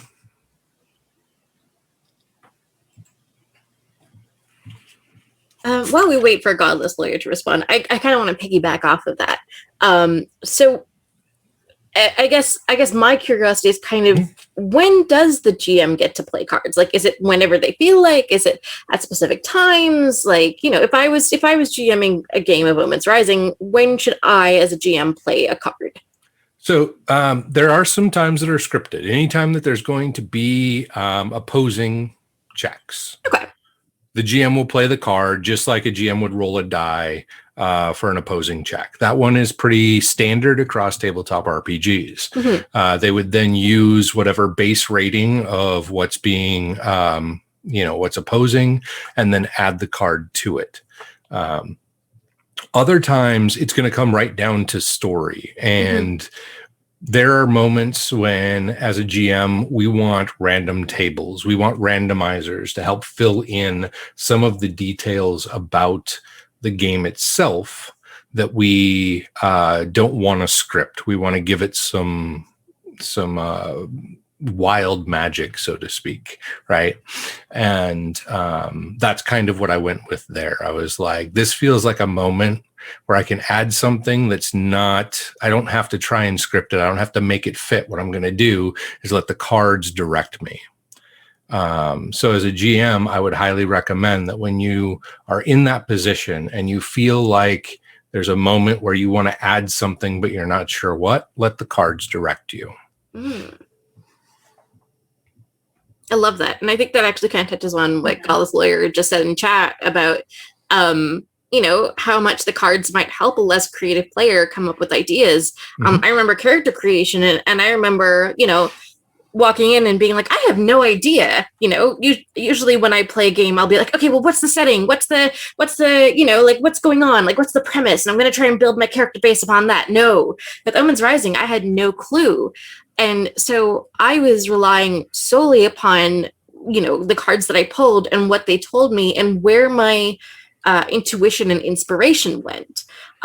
So I think, you know, having the opportunity to just kind of be like, you know what, I don't know, let's see what the cards say, and kind of playing off of things that way as a player or a GM, I think is really cool. So I like that. There's also mechanics for our encounters that we'll get into in our We Are Nerdsmith series starting in June, that are spreads that you can do to build exploration encounters, social encounters, or combat encounters, and let the cards guide you. So there is a process there as well. And we will dig into that, like I said, in our next series that'll start in June 5th. 8 p.m. instead of 9 p.m. Eastern, but on Saturdays again, June 5th, 12th, and 19th. We'll dig into those with a different group of people. So some other people from the team. But yes, this is something that any GM should feel feel as though it's available to use as prompts or inspiration for how to tackle things that they're not sure about. And there are charts that will be included in the book itself about what the meanings of each card is and how it coordinates with the suit, not just the value, because it's the combination of the two. I think that's one thing I really love about like just the general zeitgeist of playing cards in this game, is that it can help someone that has no idea what the fuck they're doing. It can kind of amplify like creative skill. If you have ideas of where you kind of want to go, you can go there. But it'll kind of fill in, like you can let the character creator, if you're doing that, like fill in the gaps that you probably wouldn't have thought of prior to. You know, the amount of interpretation allows you to get kind of weird with it, but there's enough specific information to kind of like, you know, sow the seeds for people who have nothing, who have bare land. Bring it back to the setting. Yeah. I had in a couple of playtests that I ran for the character creation and things, using them as prompts was really helpful, particularly for some of the more newer players when it came to any TTRPG or roleplay-esque anything. Creating a character, it wasn't just, you know, pick something. It was like, what do you think? And then like that sort of gives inspiration, and it gives like an encouragement for you to form something that is different and that is like your own sort of thing. And I think that also assists you as a player to connect and like encourages that whole, I want to play this character because they're mine. It's not just something that is like super generic. It's this is my character. This is my child now that I have created From my mental womb. Yeah. Yep. I 100% agree.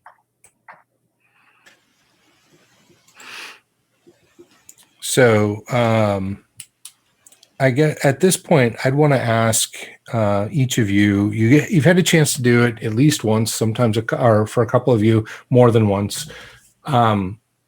The system that we have of having 2 cards in hand, drawing up to 4, and then playing one that is associated with not just the aptitude, but also with the part of self that you want to connect to. How does that feel so far? I know it's early, but what are your first impressions?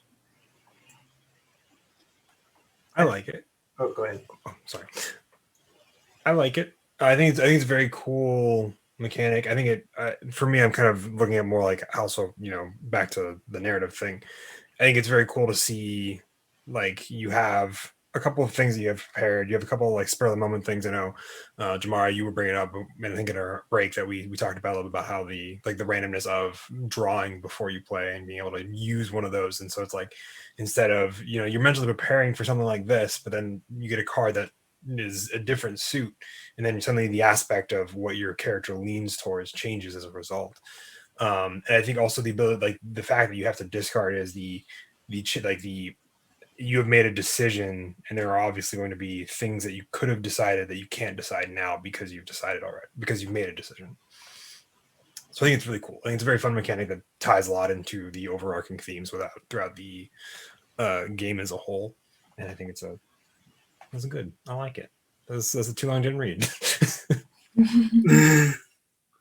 I think that's one of my favorite things is that like almost every mechanic has like almost a narrative thought process. I likened the draw to thing to the idea of like, when you're preparing for certain things that you're going to do, you're like, I'm about to go talk to XYZ person, and I'm going to say these things and I'm going to do that, but you get there and you start doing it and it's not the same as what you had projected, or it could be. And it's kind of like, in the situation you have new information that changes the outlook, which is the 2 new cards you have. And then there's the previous cards where you're like, this is what I've prepared. This is like, and it's kind of like you can choose one or both. For me, especially during last time when I was doing the ritual, I had cards that I knew I wanted to play at certain points during the ritual, but there were also new cards that would just like change the way I wanted to approach that particular segment. And it was all part of the long process of creating these little glass things. But I don't know.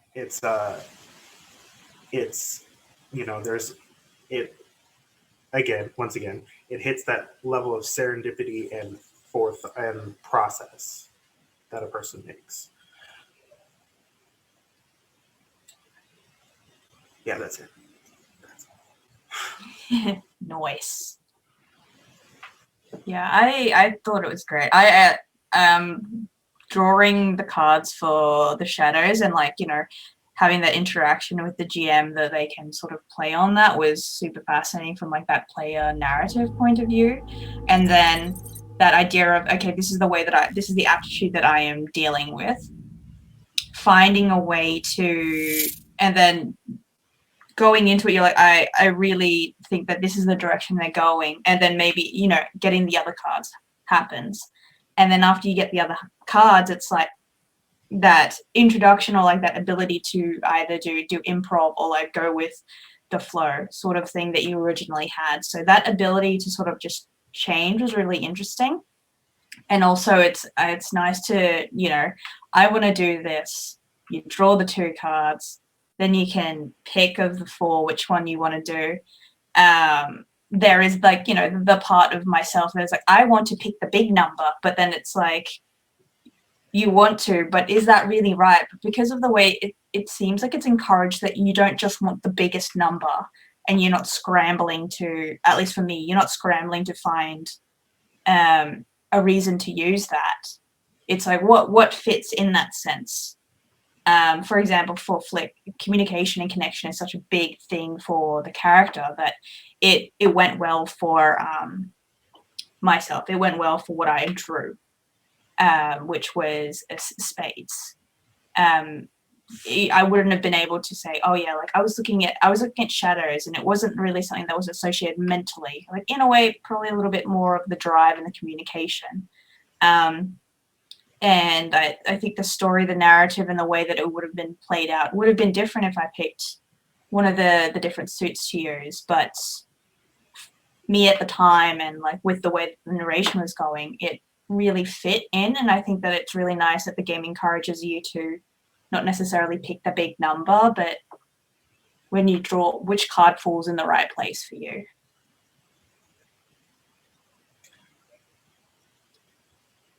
My TLDR is I also like it. Love it. No, those are all really good things to keep in mind. Did anybody else have an additional bits that they wanted to add? I guess I'll just add this very quickly of like, I don't consider myself a very experienced tabletop role player. I haven't been doing this for all that long. And at first, the first time I've been in a one-shot playtest previously, and the first time I did this, it felt quite foreign, and I was really uncertain and was hesitant and of like, okay, well, how do I do this? But very quickly, I realized, like, as I keep doing this and as I keep listening to other people and how they do it, it actually becomes really kind of natural. Like you kind of like you get the feel for it quite quickly.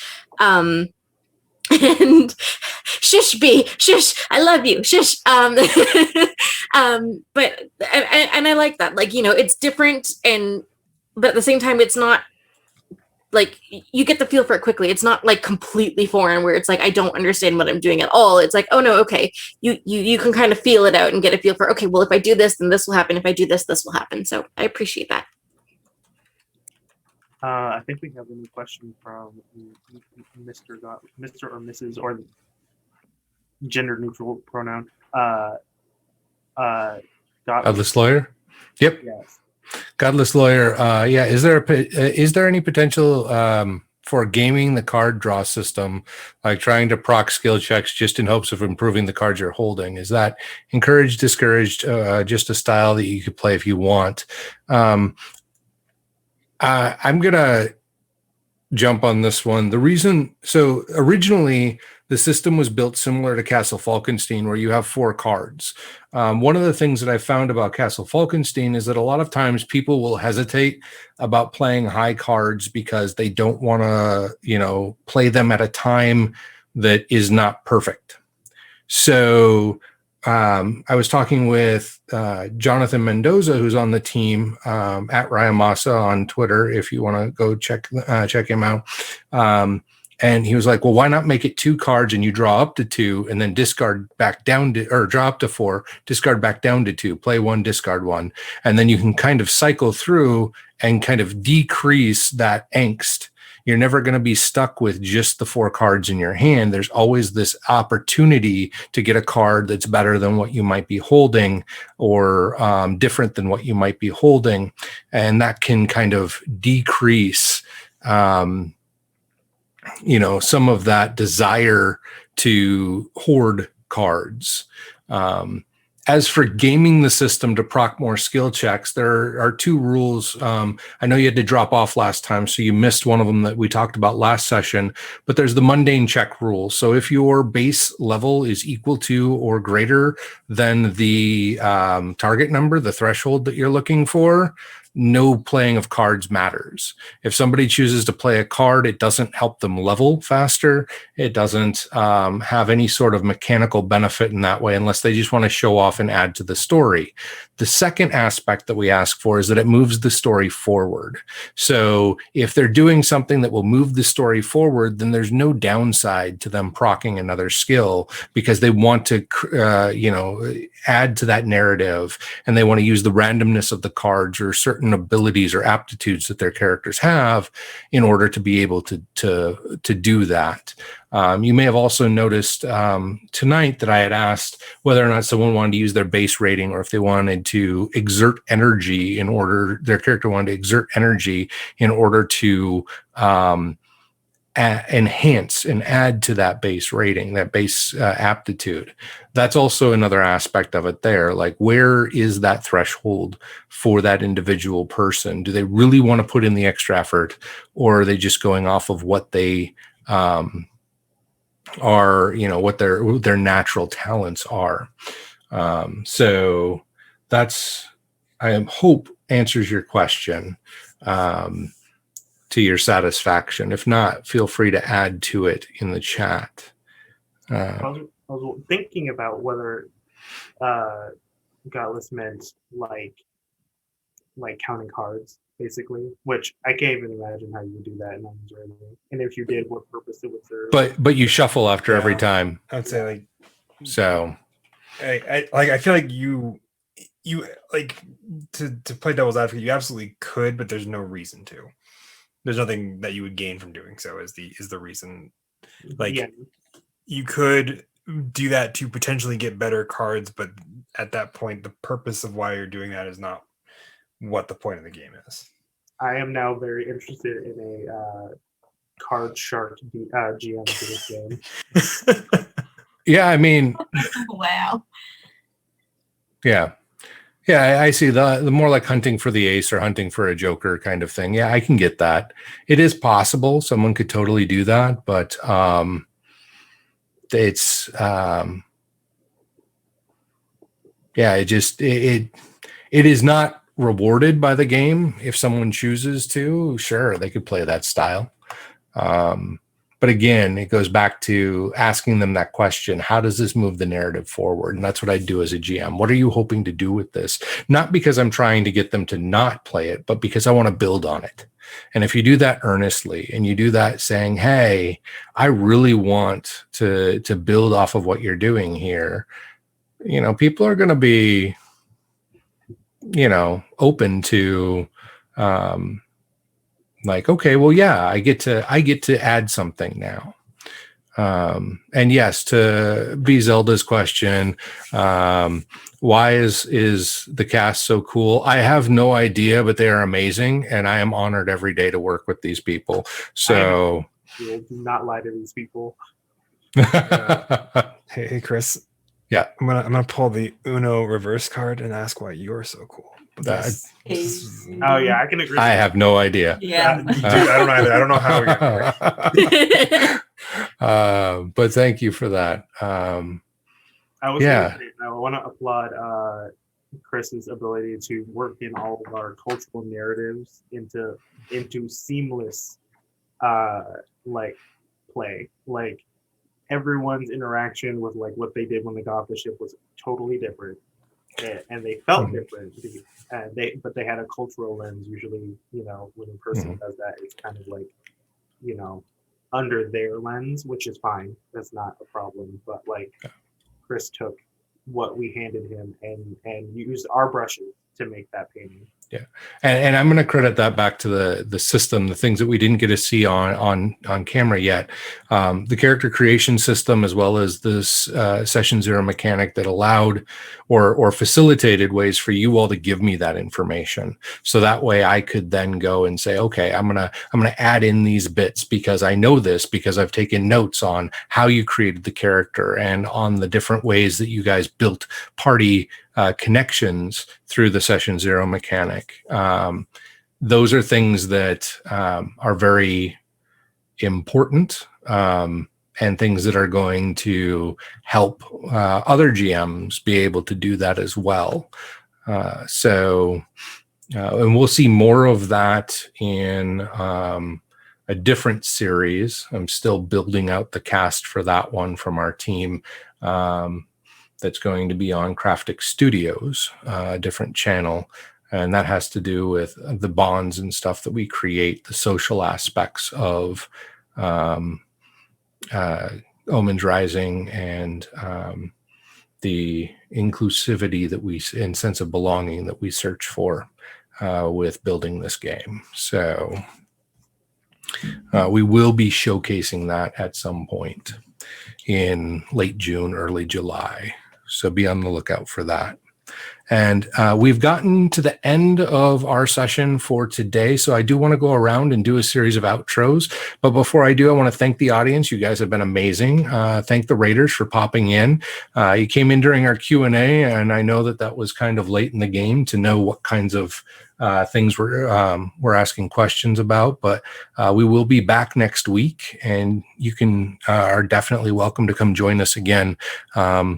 And you can check out the VODs if you want, or the first hour and a half or so is going to be gameplay each session. So you'll have some elements to see there. So let's go ahead and go in reverse order than we did on our intros. So I'm going to start with Amber and go bottom row around and with Wasa. Amber, where can we find you on the internet?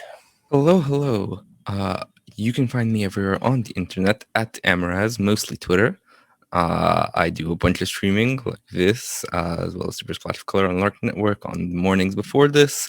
Sound Clash to Clampdown every other Sunday. Utopia, Chimera Giving Blade on this Friday, and the alternating Fridays after that.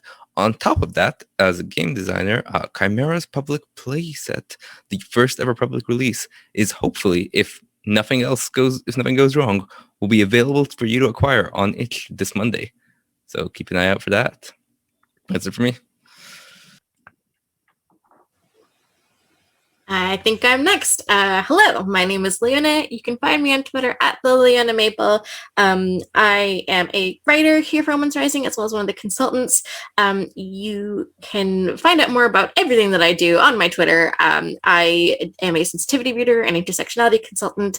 I'm also one of numerous people behind a little show called Vibrant Legends, which runs on the Dicey Amazons channel on Saturdays at 2 p.m. Pacific time. And that is an all BIMPOC one-shot series. So if you are BIMPOC and want to play one-shots, please join us. And if you are not, you are always welcome in our audience. We would love to have you. So please feel free to follow me on Twitter. I will drop a link in the chat. And that's where you can hear about all of the updates about what I'm doing and all the things that are NDA'd right now that I cannot wait to share with you all, because there's so many exciting things, y'all. So that's me. Thank you both. And Fen. Oh, I'm Fennicini on the internet, at Fennicini on all of the socials.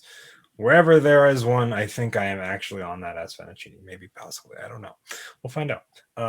Most of my stuff is on Twitter, though. Anything that I'm doing like this or other things in the fanciness are there.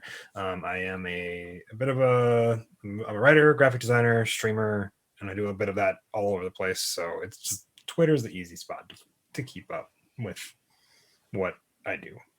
So heck yeah, I'm good at these. Thank you for having me.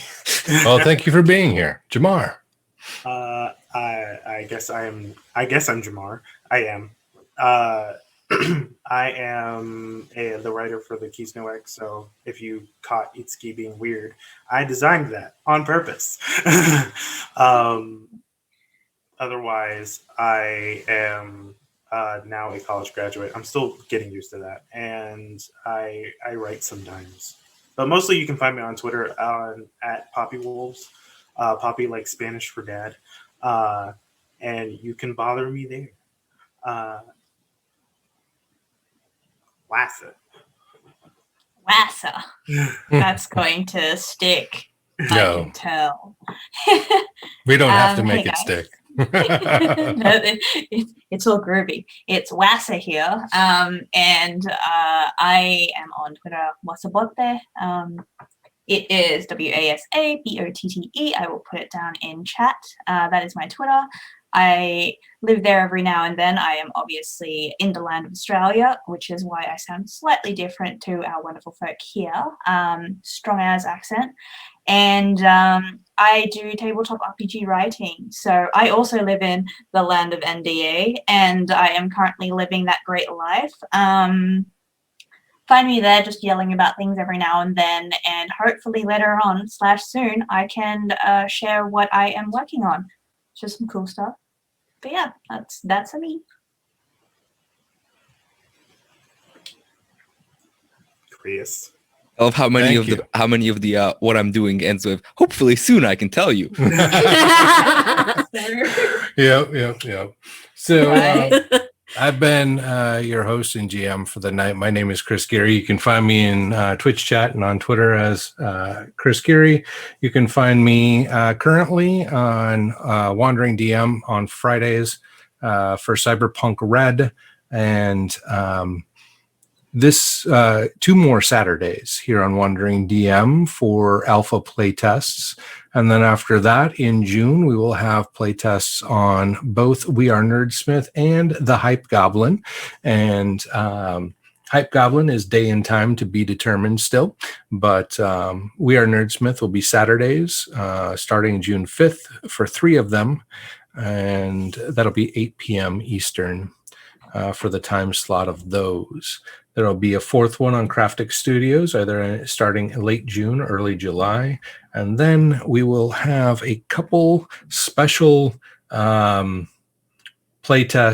on Faithforged Academy and Lost Worlds Archive, where you'll get to see people who are not part of the team attempting to build characters and play in the worlds of Omens Rising as we put our changes and things that we learn in the previous ones to the test as we prepare for our beta release document. So that'll carry us through July and into August. And so by the end of summer, we will hopefully have a lot of ironed out elements of our wonderful game for you, and we'll do a closed beta invite at that time for those who want to check it out and give us feedback.